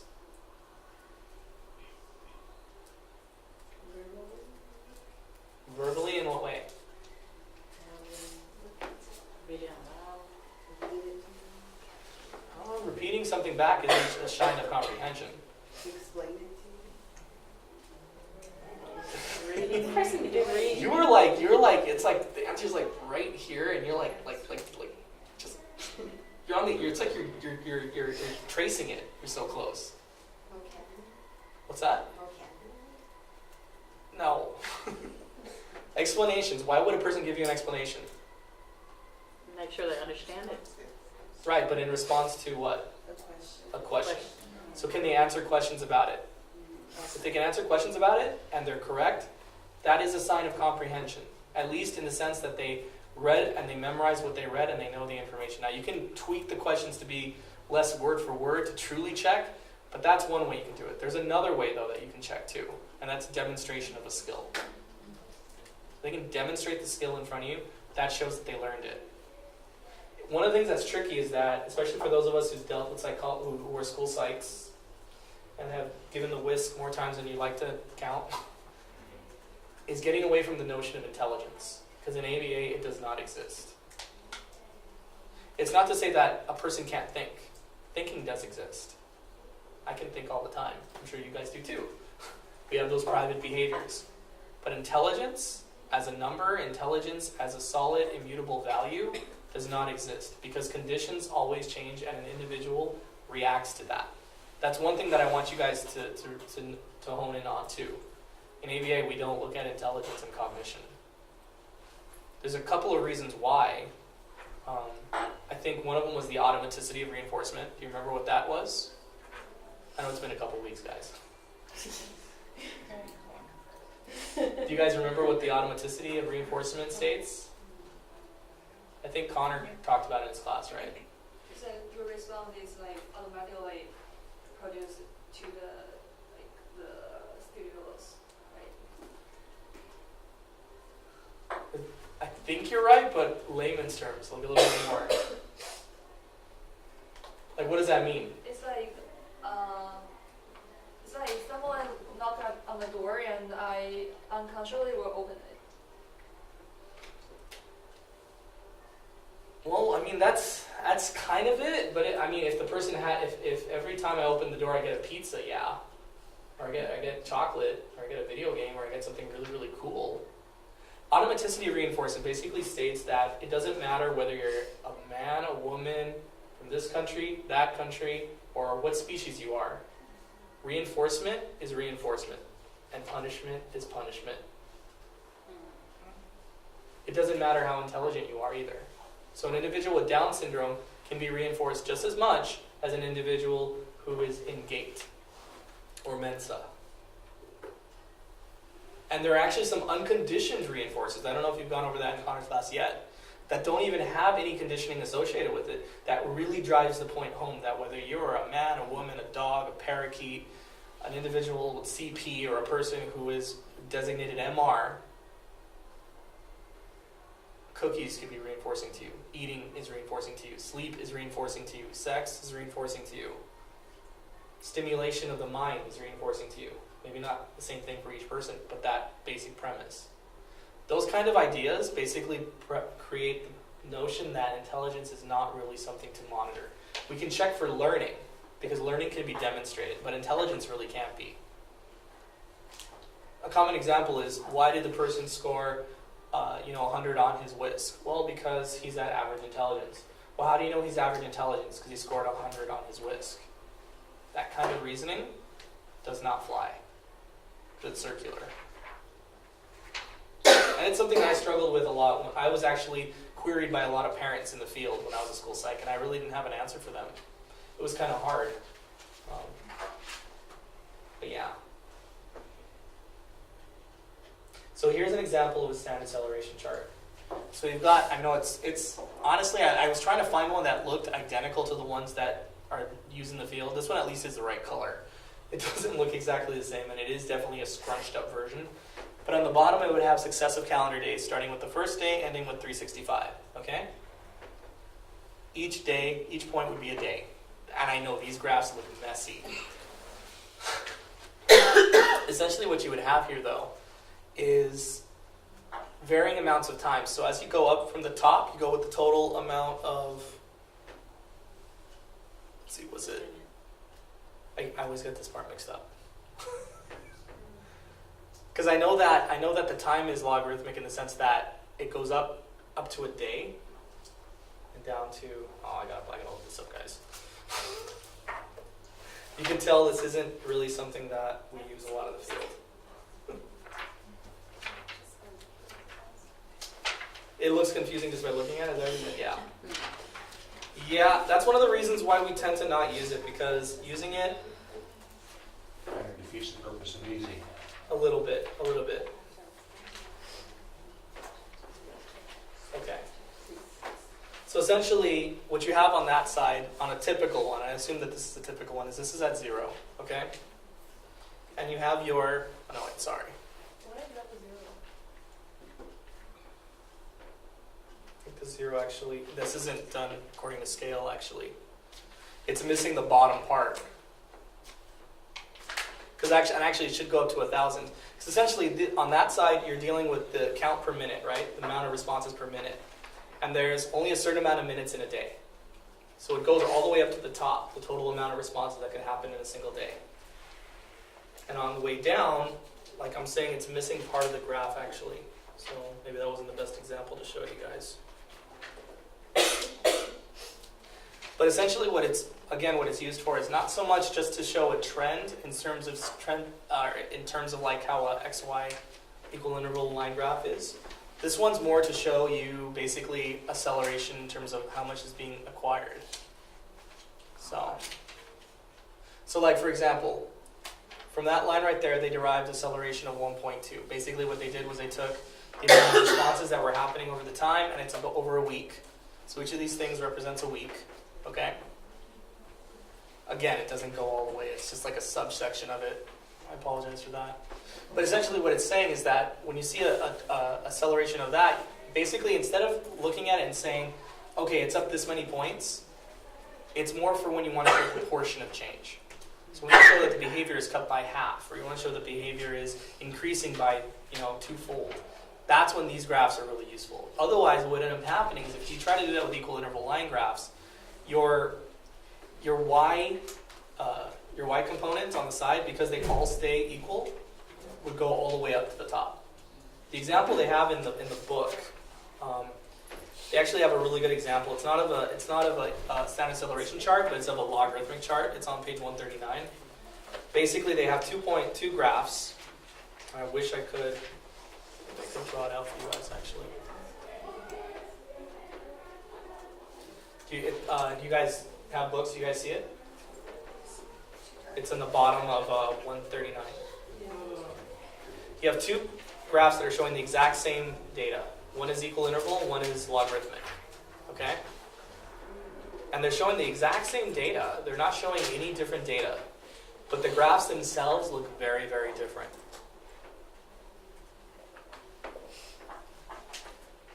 You guys see it? One of them shows a very slow arcing increase. The other one shows a much starker line. Now, for purposes of accuracy, in this particular graph, the equal interval would probably be the best, simply because it's showing you a more steady trend, or a more realistic trend. But this logarithmic chart basically is showing you, ultimately, you can look at it and you can say, wow, so the first responding was 2, the second one was 64. That's several hundred, if not 1,000% higher. It's more for showing a value and trend and increase that way. Also, what you can do is you can basically show. So, I mean, even though what's funny about this graph is if you had cut the graph at any point, the equal interval one, you would still see a similar trend. So it's showing more the effect that the intervention is having on the particular behavior. You wouldn't really use these charts for target behaviors you want to decrease. You would want to use these for behaviors you're looking at to increase. Why? Well, because ideally, if you're going to look at a target behavior to decrease, you're going to want to compare it with a replacement. You don't want to put more than one on this line. You don't want to put more on this graph. Yeah, one's enough. Yeah. As we can get to other charts that show more than one, I mean, there's variations that you can do with some of the other graphs that have a lot of information on them and make them very busy. You can't do that with this. So I mean, you could, but you'd be basically making it even more difficult for the individual to understand. Because when you're using equal interval line graphs to show numerous conditions, you'll have a legend that'll have something like, I know this is in the dark, so maybe you won't see this, but you'll see like this triangle, this circle, this square, right? Well, let's just keep it with triangle circles. And so on this graph, you basically have you'd have one line represented by triangles, so every point on that line would have a triangle there, and you have the other line, every line would have a square. Can you see how confusing that would look? I mean, it's already busy enough as it is. What I'm basically saying is there's other ways to represent that data. You don't want to just go to this just because no one's using it. But it is, like I said, it is helpful for showing growth in learning. So it's always appropriate to show when we want to reduce, showing reduction behavior, Well, to show the replacement at the same time. I mean, hopefully you're not going to reduce your learning. I mean, if it shows it, it shows it. But you don't want it to show that. I mean, and if it, honestly, what it's really good for is like by week, you can track the learning growth of the individual that's basically,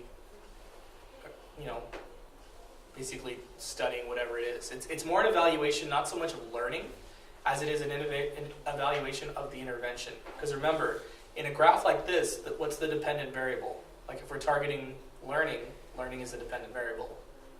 The intervention is the teaching strategy being used. So if we're using a different way of reinforcing a certain topic, different way of explaining it, maybe there's a brand new thing that's introduced into a district and we want to test its veracity with certain students in a classroom.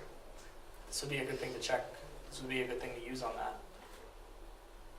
And the good thing is it gives you a trend just about every week. So if you don't have to wait to see, and it accentuates things too. So if you start seeing a drop, it's going to be dramatic. That's weird. Why didn't it mark right there? But yeah, so I mean, if it's going down, you're going to see it on a week-by-week basis. a lot of times interventions are ineffective, not because they themselves are ineffective, but because they're not caught soon enough and tweaked. Very rarely do we implement something perfectly from the get-go. You know, what is a necessity is the mother of invention? If you don't know the necessity, then you don't know you need to reinvent what you're doing. And so you end up having this long trend of data where it's just not showing up like what you would like, and the year's gone. So now scatter plots are much more commonly used. Not so much in studies, like as a final product, but more as a precursor to data collection, like in a more legitimate way. I mean, you could take scatter plot data yourself, but it's most often in the field used when you're delegating that duty to somebody else. So, basically you can use them to reveal relationships between different subsets of data, and they can also be used to discover temporal distribution. That's actually, in my experience, the most important part about this. So like you've got this scatter plot here, you've got a description of behavior of interest, right? And you've got a school day. What you would do is simply put on a given day, okay, when the behavior is occurring. So, an example might be,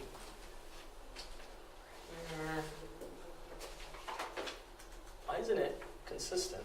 You got paper in there. I guess. What the heck is going on with this thing? It's the only marker here too. See if I can get you a new one. I'd appreciate it. Okay.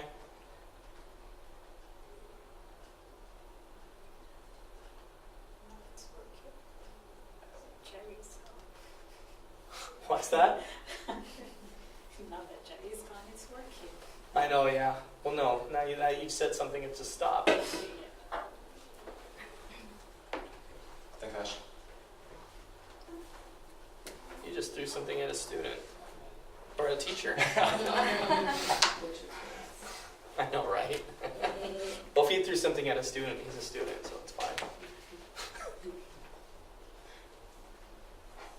Alright. I know that looks really weird now. It's just juxtaposing. I don't need to complete the whole thing.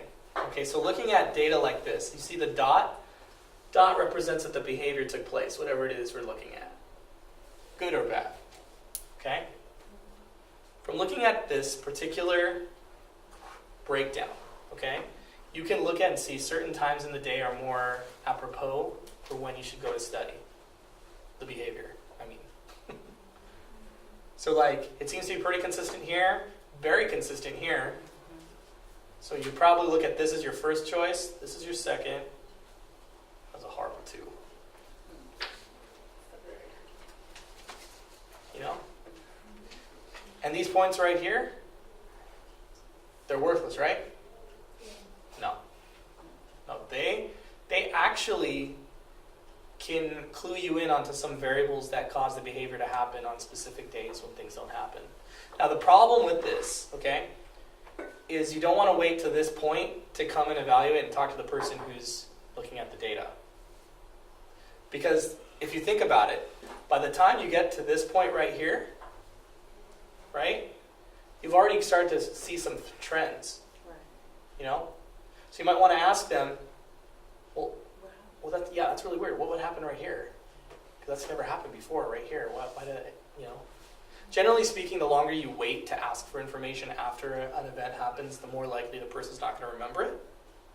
So that's why it's important to follow up with the individual. I know the lazy route is just to say, all right, give this to me at the end of the week. I know I've done that. But beggars can't be choosers, and if you do that, don't be surprised if your information leaves you with more questions than answers. You may actually save yourself time by being more monitoring in terms of finding out why the outlier happened. That might give you a little clue. Guide your thoughts in the right direction, because when you're trying to determine this, when you actually sit down and you start to observe the behavior, are you just observing it because it's fun? Why do you observe the behavior, really? To correct abnormal. To what? To correct the abnormal behaviors. Increase or reduce. To increase or decrease the frequency. And the way you do that is by determining the function. And you can't get the function completely by just sheer observation, but even evidence, even if it is circumstantial, can guide your actual functional analysis, which we'll cover more next in 744. But I've seen behavior analysts get trapped just in this, and it just takes them a long time to basically move forward. And I've seen other behavior analysts who seem to get these really nice, lucky guesses about what the function of a behavior is. But then it wasn't really a lucky guess. They just used that person's experiences as a bedrock for deciding where we were going to start with the experiment. Because you got to start somewhere. And experiments, when you break it down, are all guesswork. They're educated guesswork. But if you knew the answer to a hypothesis, you wouldn't be just doing that from the get-go, right? The whole purpose of the experiment is because you don't know what the hypothesis states. So now, don't worry. This PowerPoint presentation is pretty quick. I still want to get you guys out on time. Okay. Now, taking what we've learned about graphs, this is just expounding upon it, and that's going to be very distracting for some people, myself included.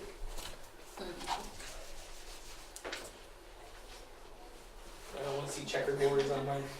Right? All right. So now is the fun part, right, Jerry? Now that you're actually getting to something that you're interested in, right? Behavior change. Comfortable with. Huh? Comfortable with. Comfortable with. Familiar. Prior to this, it's been one big instance of cognitive dissonance, right? Pretty much. All right. So now there are specific concepts and underlying assumptions in ABA when it comes to experimenting and actually looking at behavior. Because even though we're not all going to be working in clinics and labs, we're all going to be dealing with behavior change. And the sheer implementation of behavior interventions is an experiment. So if some of you have been thinking, this seems like a research class, I don't get it, when are we going to get to the good stuff? The idea is essentially that even when you're working on a person's behavior in the home, in the classroom, that is an experiment. And so there are some things you need to bear in mind in your actual experimenting with behavior analysis. One of the biggest things we need to always make sure we have is experimental control. Basically what this is, it's the extent to which a predictable change in behavior can be reliably produced by the systematic manipulation of some aspect of the person's environment. Yes, I took that from Cooper. So yes, I'm going to explain it. Basically what that says is I have experimental control, and I've demonstrated it, when I can predict a change in a behavior because I am going to change this variable in the environment. And my ability to predict that shows that I have a high degree of experimental control. Consistently, reliably predict that. Remember, when we're dealing with a person's environment, essentially we're dealing with stimulus. Stimulus is all around us, and that is independent variable. All right? One way to check for experimental control is through internal validity, which is the way that the experiment can convincingly show that changes in the behavior are a function of the independent variable and not due to uncontrolled or unknown variables. Basically, this is the same thing that I go through very often where we got this kiddo who's been nonverbal for 5 years, had speech and language for 2 years, and just started having ABA, and all of a sudden he can now speak in one-word requests, and he's actually starting to drop off the sign language and go more to verbal. And oftentimes we go to IEPs, and the IEPs are like, well, it was just his time. Well, we can't really do an A-B reversal design, but what we can do is we can say, well, our data shows that he was nonverbal when we got him via assessment, and after working with him for 4 months, he can now say up to 6 words, and he can use them functionally to ask for things in his environment.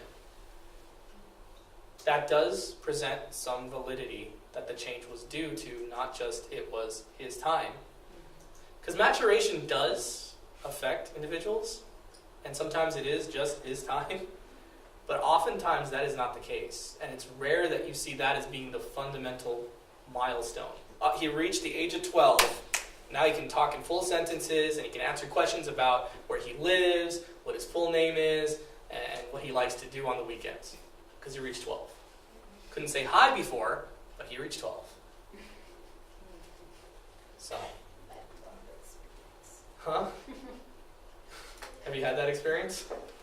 That's fun, isn't it?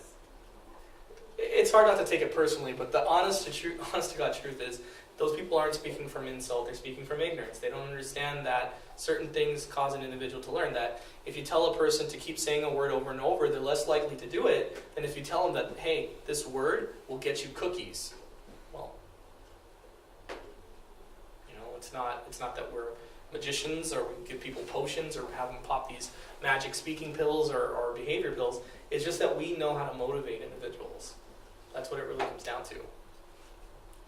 Now, variables that are in the environment that are uncontrolled or unknown are known as confounding variables. Confounding variables are nasty things. They're often things you can't control. They're things that are just there. They're things that you can try to mitigate them and hopefully eliminate, but sometimes they'll still be there, and they may, to some extent, invalidate your results. So you may have something going on in the environment that you just can't change. It's just the way it is. And it might be playing a part in whether or not your strategy is working. An example of this is you're in a home, mom is willing to use ABA, dad wants to use hocus pocus, mumbo jumbo, and he isn't stopping. You can't control what he's going to do. Is it possible that some of that hocus pocus, mumbo jumbo may actually help your client succeed? It's possible. Is it evidence-based? No. I've never heard of that. And is it scientifically proven prior to that? No, not really. That doesn't mean it can't help. And honestly, when you actually analyze it, you might find that there are some behavioral principles in there that are helping it to help. I've seen that a lot. So, now there are several underlying assumptions when you're basically dealing with behavior. These are immutable. These are the foundations on which behavior analysis stands, so to speak. Behavior is an individual phenomenon. We don't look at the behavior of groups of people. We may look at the individuals of a single person or a couple people, but we're not going to look at mass trials in terms of like several 100,000 people. We leave that for other studies to replicate those results. And eventually there may be a lot of single subject test designs that do go and that eventually we do have a huge amount of people that have had this thing tested on them. But it isn't our focus to show that aggregate groups of people respond to the same stimulus this way, because individuals are all different. We have commonalities. We call them unconditioned. But for the most part, there's a lot of things that are conditioned and specific to individuals. I happen to have I found out about this, I kind of trypophobia.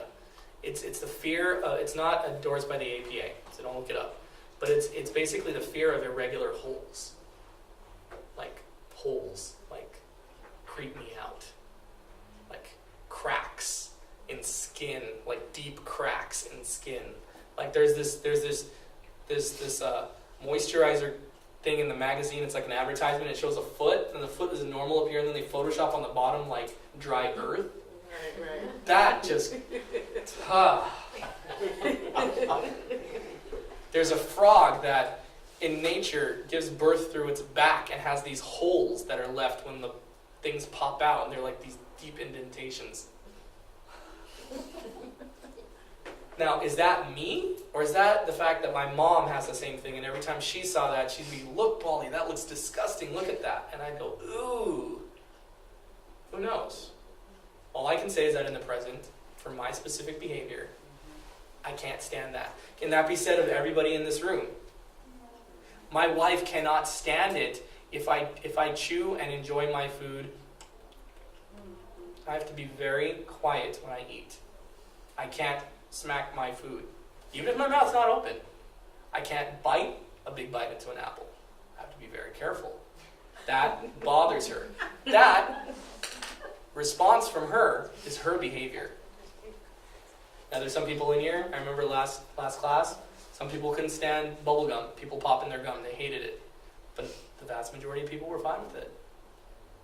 See, there's problems when we try to overgeneralize. Now we do look for generalization in trends, but we don't automatically go for that from the get-go. Our purpose is to focus on the behavior in an individual, as a singular phenomena, to understand it completely. How about the behavior of a group, say in a business setting? Do you look at it as the group as a single organism? Each of them is individual. Okay. Each of them is individual. We take data on each of them. They may not have huge names and demographics. They may Sure. just be subject A, subject B. But we do take data on them, and we might test an intervention on several of them at once. But their behaviors are individually noted. We don't just say aggregately they all Okay. do this. So, behavior is dynamic and continuous. What this is basically referring to is temporal locus and temporal extent. You guys remember that? Come on, Jerry. I remember. You remember the conversation. words. I remember the conversation. Temporal locus. Well, what does temporal mean? Temporal is time. Temporal's time, Locus is position in time. a point in time. Yeah. Locus literally means like a point. It's a location. Sorry, I studied a little Latin. That's what it is. So locus means point. Temporal means time, point in time. Temporal extent then, duration. Simply what this is saying is that there's no such thing as a behavior that comes out of nowhere. It exists in the flow of time. It exists at a point in time, and it continues on through it. It doesn't just appear in a vacuum. It's not abstract, in other words. It's something that you can't just say, yeah, he had this tantrum, but it was like invisible, and no one heard it. Then did it happen? Probably in somebody's mind, but it did physically happen, right? So it sounds very, I know that sounds very kind of like, well, what is the point of that? Of course, that makes sense. That sounds really dumb. No, actually it's not, because a lot of people will use interfering thoughts and infer intent. They'll infer purpose, and they'll actually infer behaviors that aren't actually really happening, because it exists outside of what is really occurring in space and time. Because when you're dealing with feelings, those are behaviors. Feelings are behaviors, right? But they're private behaviors. When I say that Keith is yawning because his intention is to show boredom, I'm basically calling Keith insubordinate, or whatever the word is, like non-compliant, or I could name a lot of things that is common lingo. I am speculating on a behavior that you are occurring, but it is not occurring. You are yawning. You've had a long day, and you want to go to sleep. Your bed is calling you. You can hear it singing sweet songs to you from afar. I can hear mine. So I hear it. I hear it. You have to be careful that the behavior you're targeting is something that's actually occurring, not something you think is occurring. And so behavior is governed by determinism. And I wish Dora was here, because I know Dora always likes the fact that, being a psychologist for so many years and psychotherapy and all that kind of stuff, there's been situations where she's looked at, and there are times in psychology where you just kind of have to throw your hands up and say, there's nothing that can be done. We've done all we can do.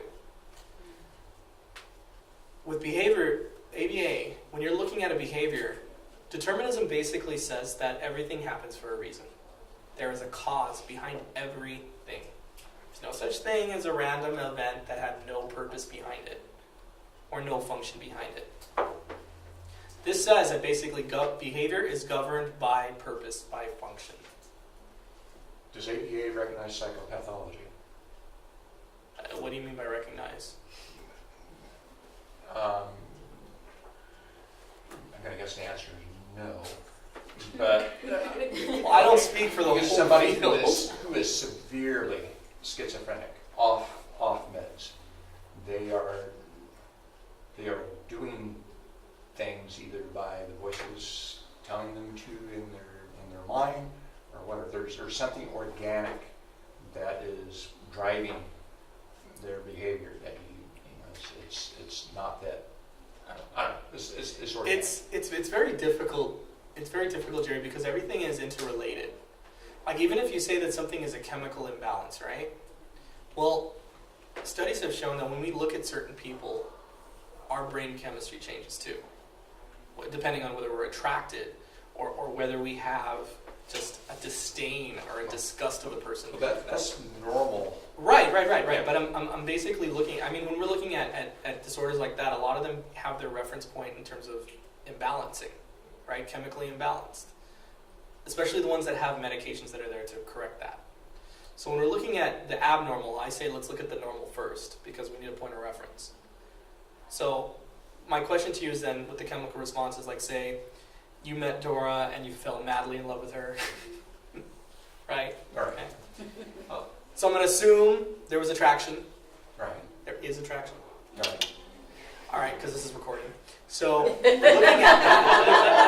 that, so looking at that, 26 and a half years to be exact. congratulations. Unfortunately, that's out of the norm of this birth. Congratulations.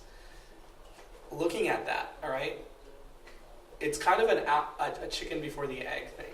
Do you want to say that your attraction for her beget a chemical reaction on site, or is it the chemical reaction that begat the attraction?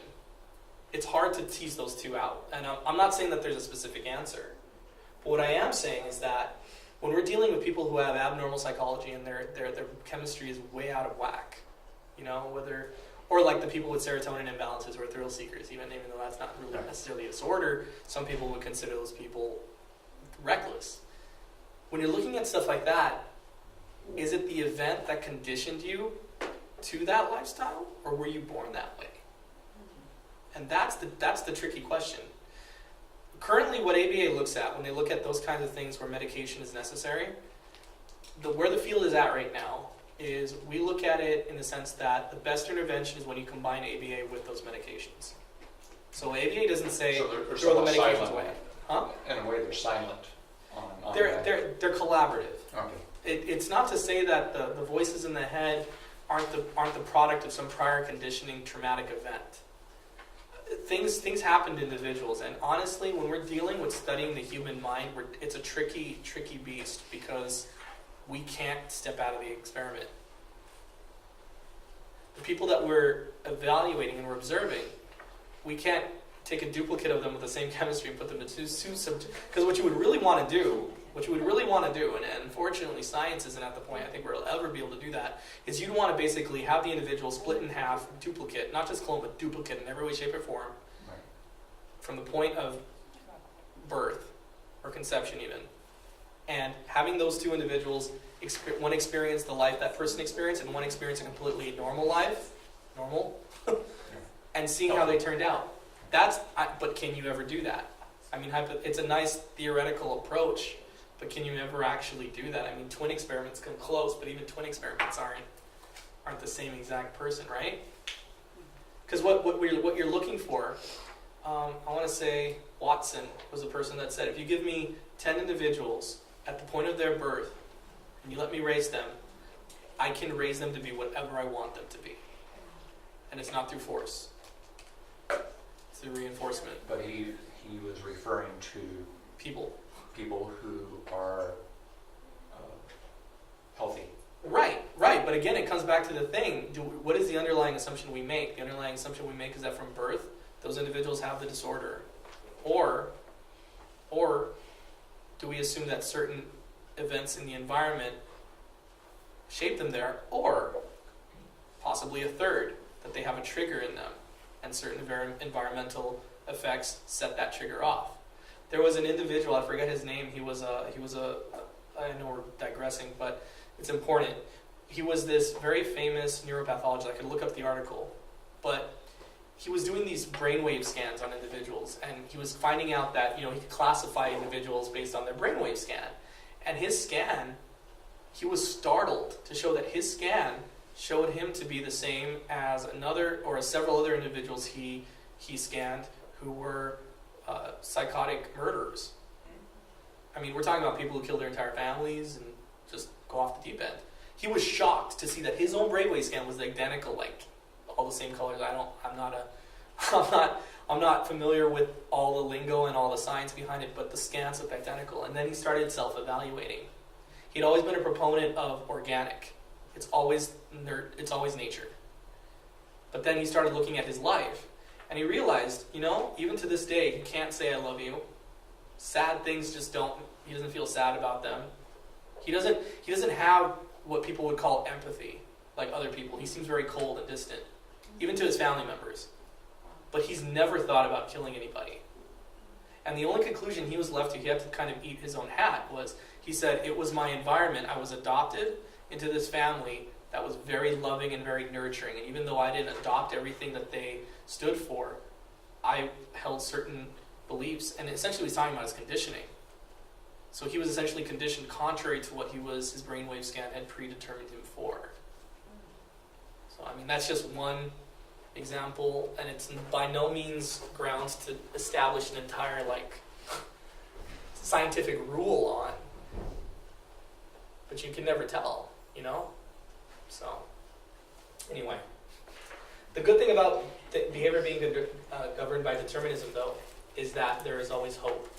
When you see a kid slamming his face into a wall until his nose is bloody just because he doesn't want to do his work. When you see a person chewing their fingers off because you're not letting them have a cookie, you can change those behaviors. You don't have to. You can feel panicked and freaked out in the beginning. We all go through that. That happens to everybody. You get that response of, oh my gosh, what's happening? Or you get that first from that 9-year-old and you want to just tear his face off. How dare you, you little brat. And then you realize, wait a minute. It's not personal. Behavior is governed by determinism. There's a reason he did that. And it's not because he hates me and he means me personal harm. He wants me to react a certain way. You'd be surprised how easy it is to kind of ignore behaviors that are coming at you when you start to realize that there is a function behind that behavior that is separate from all that you are. That you don't have to take it personally. You can just push that aside and say, what's he really after? It's this amazing, objective, impersonal stance you can take where you're not feeling angry and frustrated. Now, granted, it's hard when that kid's struggling against you and spitting on you. And I mean, I had a kid once that I had to restrain him, and he couldn't hit me. He kicked his mom. She was laid out flat, so I had to hold him until she came to. And he started spitting at me. I'm not talking about I'm talking the first one caught me clean in the face, and I'm holding him, and then I turned, and I moved my head away. So then he kept doing it. Gross when you feel it dribbling down your neck. And I'm holding him, and then I remember something just very Skinner kind of occurred to me, and I'm like, all right, function is he wants me to let go. That's why he's doing that. So I'm actually going to get closer to him. So I got closer to him. I didn't squeeze him, but I started leaning into him and cuddling him even closer. The funny thing about spitting is people aren't fountains. So after you spit enough, you start to get dry mouth. Okay? So after a while, he's like... So as soon as he stopped spitting, I relaxed back to the original position. Well, he got some more spit in his mouth. He started spitting again. As soon as he started spitting, I went right back to where I left off. And then there was a pause. And then I released a little bit. And then he spat again, and I got right back. And then that's it. He stopped spitting. And then I relaxed. He didn't spit again.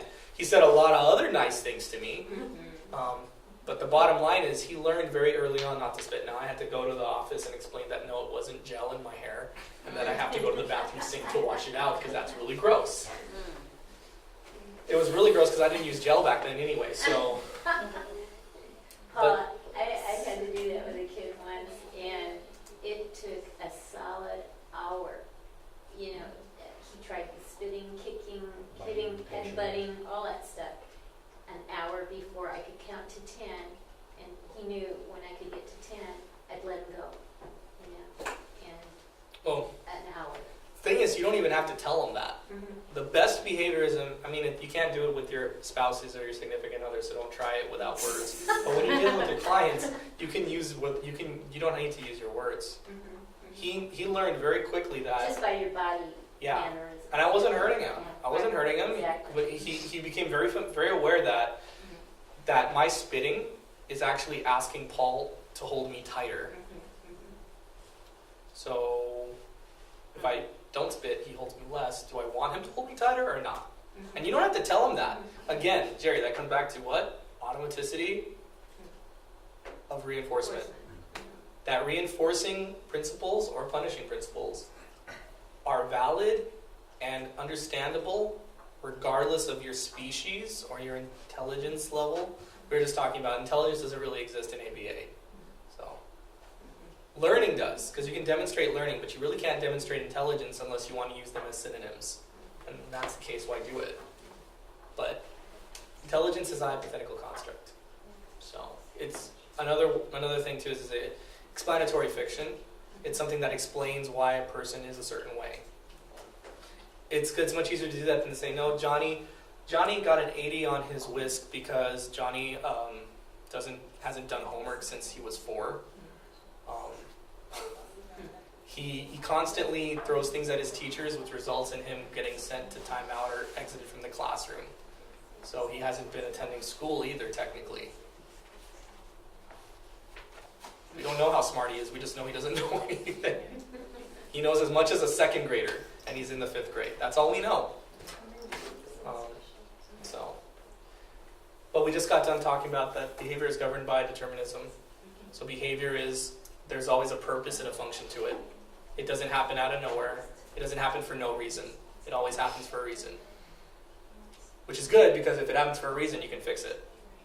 It's dynamic and continuous. That's because behavior has temporal locus and temporal extent. And what are those? Don't help her. I remember the temporal locus. Okay, what's temporal locus? It has to deal with time. Well, temporal. They both do. Yeah. What is No. locus? What is a Okay. locus? Practice your Latin. What's locus? Locus. Locus is a what? Control. Control, right? Control, but what is control within what? Parameters. It's an area of control. So when we say locus of control, you're talking about an area of control, point of control. Temporal locus, point in time. So behavior occurs at a point in time. It happens at 12 o'clock. It happens at 2 o'clock. It happens at 3:15 and 45 seconds. Temporal extent, I know it's late. That one is not. Hang with me. That one is not sticking for some reason. When you say that this behavior happened to this extent, or the extent of the temporal. So temporal is time, so the extent of time, what's another way of saying that? Duration. Duration. Yeah. It's the amount of time. So that's just saying that behavior doesn't happen in a vacuum. It doesn't happen in somebody's head. So intention, purpose, meanings and things in other people's minds that you're assuming is happening, that's not happening at a point in time. It's happening in your mind, Oh. it's happening in your brain, but it's not visible. Like I use the example of Keith yawning. I had to pick on you at one point or another. Keith, come on. You yawned like 4 or 5 times. Man. I mean, take it easy on. So I said, here's an example. Keith is yawning because Keith is bored out of his mind and wants to go home. And he's insistently yawning to show me that because he's being rude and he's just disrespectful and a mean person. And honestly, No. all I could say is Keith is yawning. That's all I could say. Very, very. Keith has had a long day. Keith wants to go home and go to sleep. That probably has more truth to it because yawning is correlated with sleep and less with disrespect. Or he wants you to yawn. Because it's contagious, you know? But again, is that a speculation? So we're talking, It's So the behavior that happened in a place and time and for a Yeah. duration Yeah. is the yawning. It's mental. None of that other stuff happened. It happened up here in our heads. Yeah. But it didn't actually happen up there. so the parsimony of that is that he's tired, rather than he's He wants to sleep. Yeah. being rude to you. It's a biological representation of his body's need to sleep. Yeah. It's an individual phenomenon. We don't study behavior in group. We study specific individuals' behaviors and specific behaviors within the individual. And we find principles that hold true for those individuals. And if there's generality to occur, it occurs later, not in the study. So we may study a behavior under several different conditions. We may study a behavior under several behaviors under a certain condition. But we even when we do multiple subjects, we don't have it in such a way that we just lump all the findings together. Each subject is represented with their specific findings, and those findings can be generalized in other studies, or even within the same study, but we don't group it together. So, we'll get more into these. All right. Now, every experiment in ABA must contain a few things. First is the experimental question. Some of this might be a review for those of you who've done research in methodology. So you need a brief but specific statement of what the researcher wants to learn by conducting the experiment. You're not just doing it willy-nilly saying, oh, I'm bored, I got nothing better to do. No, this is serious business. You need to know what you're trying to find out, or else what relevance is it? It's not valid. There's no validity to what you're doing to the field. Experiments in ABA are single subject case designs. Now, that doesn't mean there's only one subject in each study. Beyond. Yeah.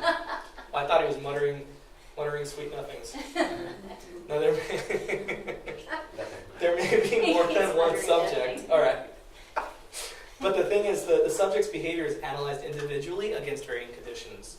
Another AKA, this can be called within subject case design. And yes, I have seen questions on the exam that say, blank is the design used in ABA. And sometimes they use single subject, sometimes they use within subject. Do yourself a favor and know both, because they may not have both there. Tricksy BCBA guys.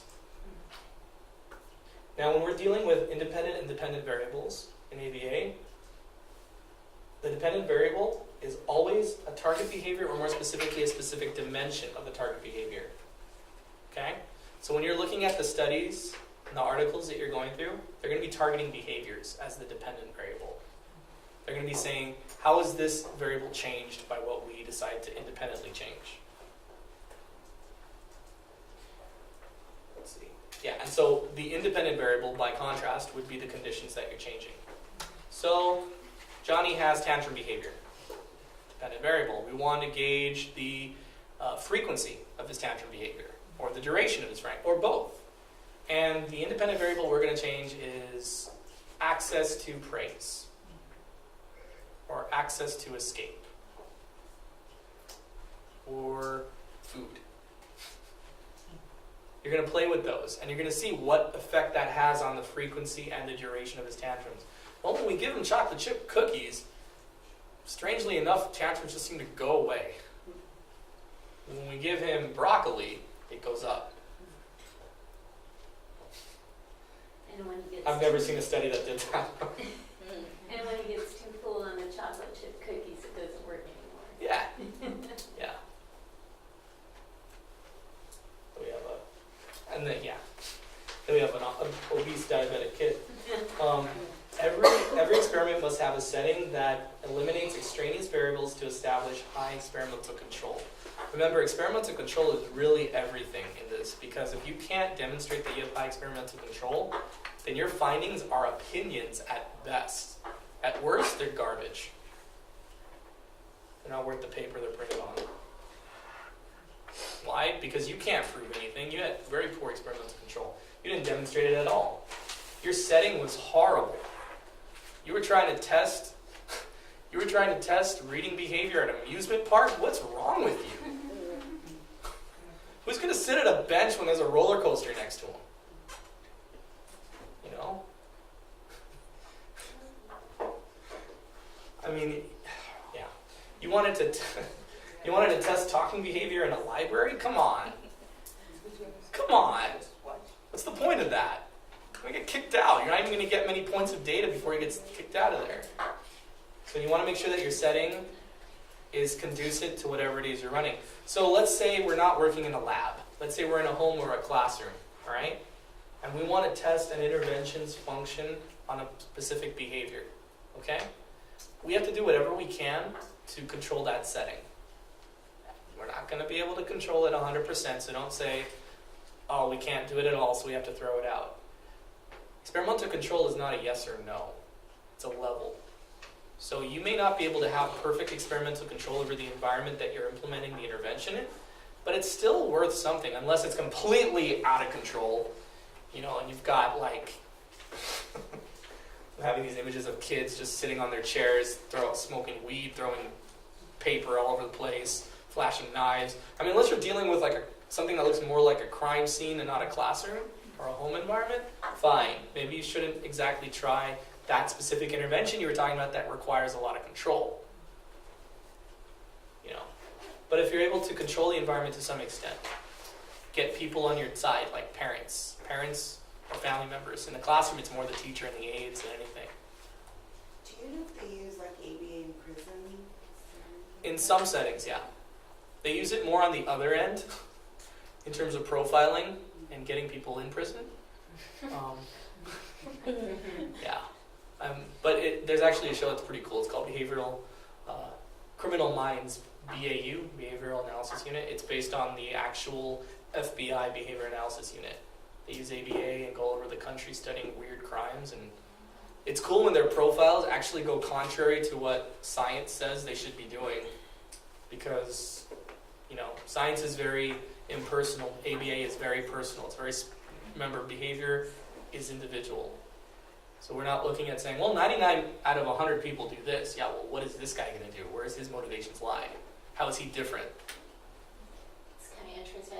I worked once with, or a guy came in when I was in the military, and he was talking about a lot of behavioral stuff that they do when they're interrogating Oh, yeah. people.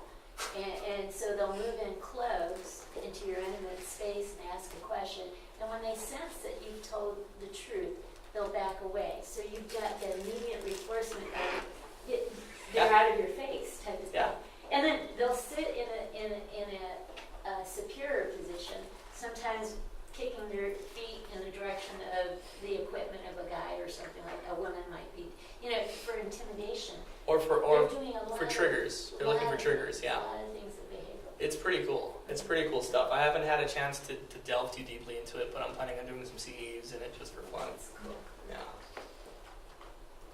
All right. Now, something else that experiments need are measurement systems and ongoing visual analysis, because obviously if you can't take data on what you're measuring, what's the point? Remember that saying? Data is... Well, I gotta hurry. Data is... or without data, you're just a person... You're just stimulus. Right Wow, that was a stimulus cue from this guy right here. It's like, whoa, whoa, whoa! Do you notice the deceleration, though? And what I got in here in terms of topic? Yeah. You also need interventions or treatments, and those are basically your independent variables. And you need experimental design in the sense that specific conditions that you're going to be doing, like are you going to do a parametric or a non-parametric? Non-parametric is you're just pretty much checking to see, does this affect it or not? Parametric is when you get a little more crazy. Parametric is where you're starting to go and say, all right, I want to see how much this reinforcer affects this behavior. But I want to see varying quantities of it. So I want to see a lot of it and a little of it. I want to see how that affects it. And it's not always the case that a lot of it means a lot of behavior change. Sometimes less is more. So you might actually learn some things about the child's specific preferences or the child's specific behaviors that you don't need to go all out.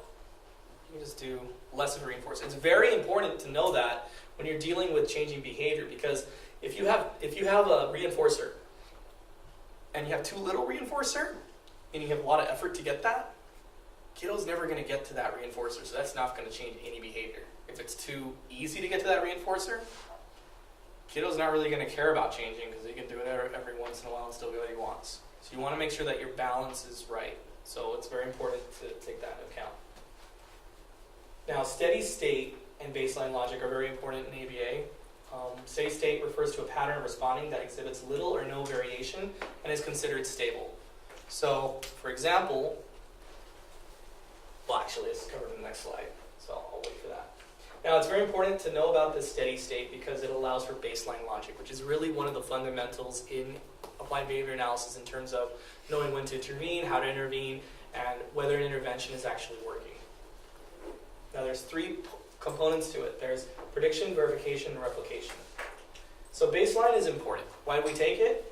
We take baseline for three main reasons. One is it provides an objective basis for detecting experimental effects. So we can compare that baseline before an intervention to after an intervention, and therefore know how much it's affected it. It sets the criteria for providing the initial reinforcement, whether the criteria is too high or too low. So we notice that some of the actual reinforcer we're using is causing not enough of an increase. We might shift it up. Remember that ABA example with the the reversal design with the praise. And we started noticing that it caused a swift drop in the disruptions, but over time, it started to creep back up, right? Okay, well that's a sign that there may not have been enough reinforcement, or, I don't know if you covered this in Connors, quantity of reinforcement isn't the only way to make something reinforcing. You can change the type of it, you can include variation, unpredictability. You can tweak a reinforcer to be more tasty, so to speak. Not just more. Here, have more, have more, have more. You know what? I'm sick of that. Here, have this one. It's different than all the others you've had. Or here, have this one. Look, because this one is different in this way. Or look, oh, this one's subtle. Try this one out. I mean, you can tweak a person's enticement of something and motivation by varying the types of reinforcement you have. Oh, you don't get any reinforcement this time. Oh, but you get 2 this time. So now they're all just like, whoa, I just want it. I don't know what I'm getting. Trust me, the lotto makes a lot of money off of this principle. How many people win it compared to how many people buy it? Yeah, I was just getting ready to say that it Enough sounds said. like a gambling addict. Oh, yeah. The intermittent Most reinforcement. casino systems Yeah. employ a behavior analyst of some sort in terms of the design of the machines. And, It's on a variable rate of reinforcement. and they design it so you don't know how to get out of the building, you know, so you get Yeah. lost. And There you are spend structural more designs like that time. too. You Yeah. spend more time in there. hmm They're very clever. It's somewhat unethical, but because I mean it creates addictions. But someone decided to do it. And also having a baseline allows you to state your findings as fact, not opinion. You can say the data for sure increased, the intervention for sure increased the responding as opposed to the baseline. That's non-negotiable. It's in a graph. They saw the baseline, they saw that. Compared to the information you took, you can't debate that. You're like, okay, yeah, visually you're right, it did. Baseline, you might not agree with the baseline, you might not agree with certain variables in it, but that effect the independent variable had on the dependent one can't be disputed.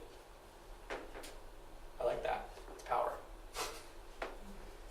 Now there are 4 types of baselines. There's a stable, a data that shows no pattern of upward or downward trend. It looks like this.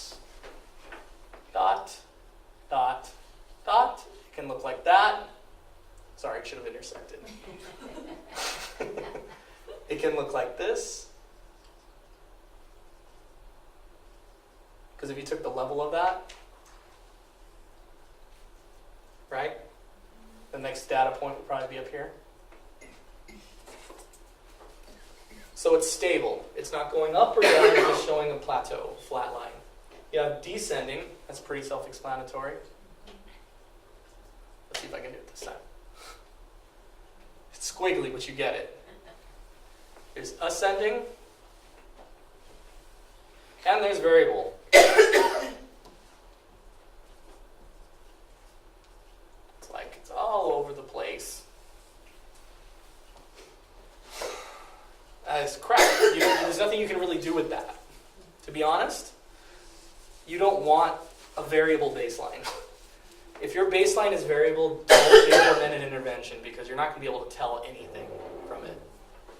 And while we're on the topic of it, let's say if you're trying to decrease a behavior and you have this happening, a descending baseline, do not intervene. If you're trying to increase a behavior and you have this, do not intervene. Why? Because it's already increased. Yes. Something in the environment is already changing it, and you might go and muck it all up. Instead, sit back and observe and try to deduce what is affecting it. Because eventually it'll plateau. And if it plateaus, it's probably because something happened where if the behaviors, it's probably due to the reinforcement starting to get satiated and tired. Because reinforcement doesn't naturally vary itself. That's our job. People get tired of things. It's up to human beings to keep things fresh, to keep things interesting.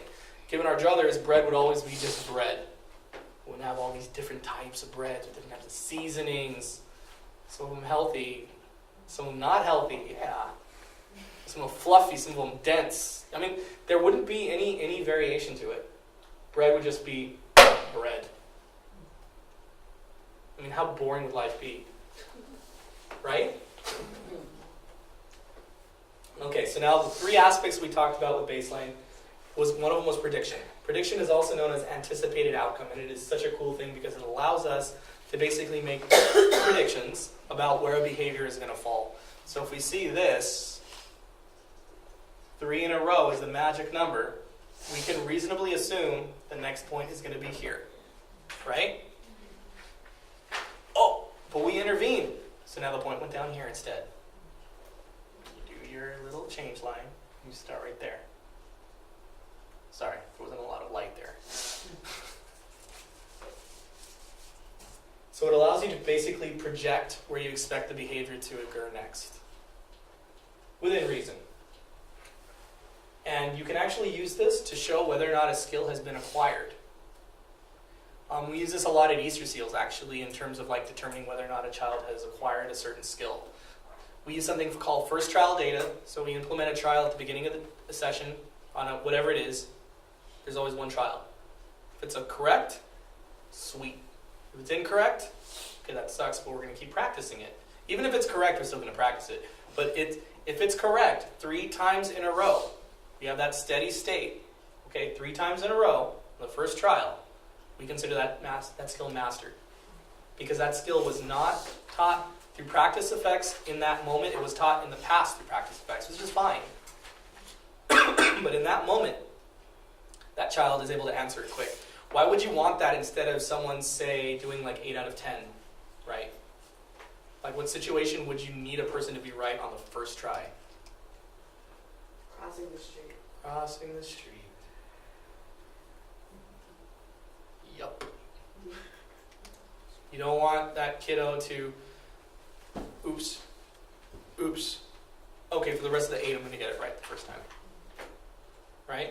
Because I know a lot of places do 8 out of 10, but they don't. You can get the first 2 wrong and still get the next 8 right. Does that person know the information? That baseline looks horrible. I'm not going to draw it, but if you look at it, it doesn't look good. It's like low, you got it. Low, you got it. Low. I mean, it's like you can guarantee that he's going to screw up on the first try and the second try. And by then he's probably lost a foot. So we don't want that. There's also something called affirmation of the consequent, and it's a line of logic that if A equals B and B equals C, then A equals C. Essentially what we're doing here is we're going to be looking at a steady state of responding, and there's actually an example in the book that I'll attempt to replicate. Basically what it says is that, like here's an example of it. So we've got this graph right here, okay? We've got this. I'm going to do an easy one. Okay. Now, affirmation of the consequent should say then, by reason of this logic, the next 4 points are going to look like this.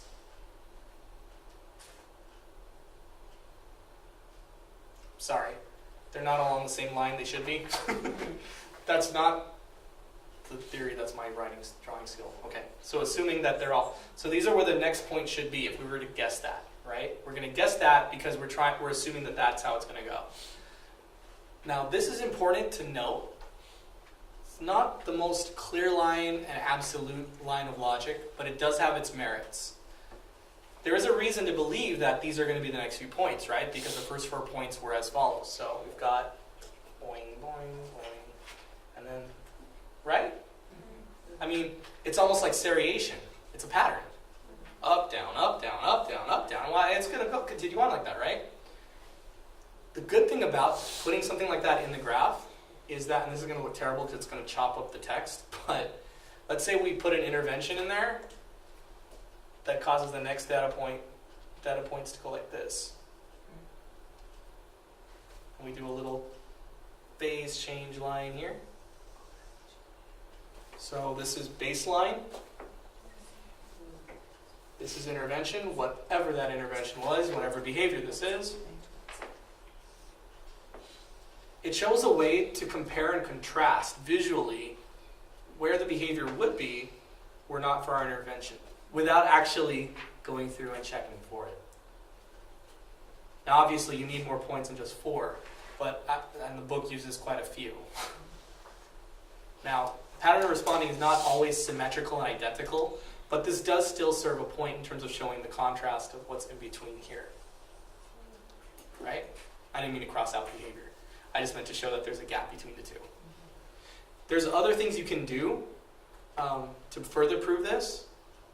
I hate this because it's not going to show up. But remember the ABA design, right? A test for this was to go back to baseline, See if it drops. see if it drops back down.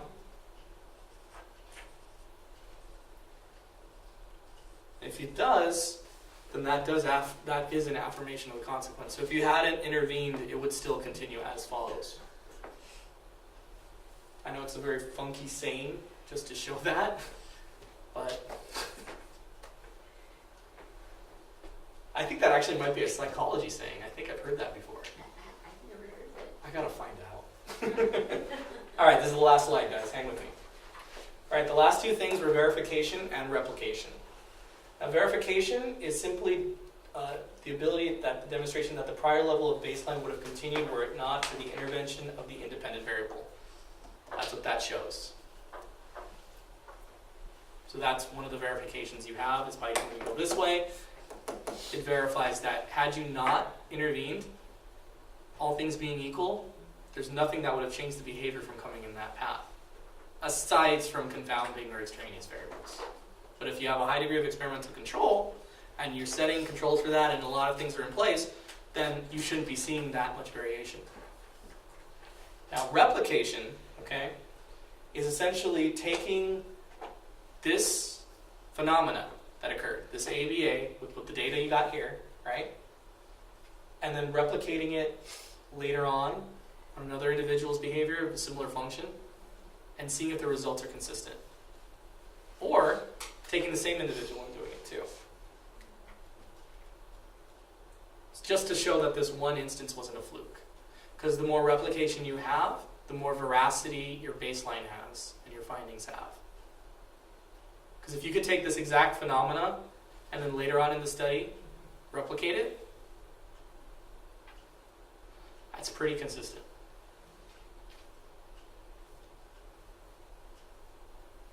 Any questions? All of you want to go out of here? Sure. Me too. Me too.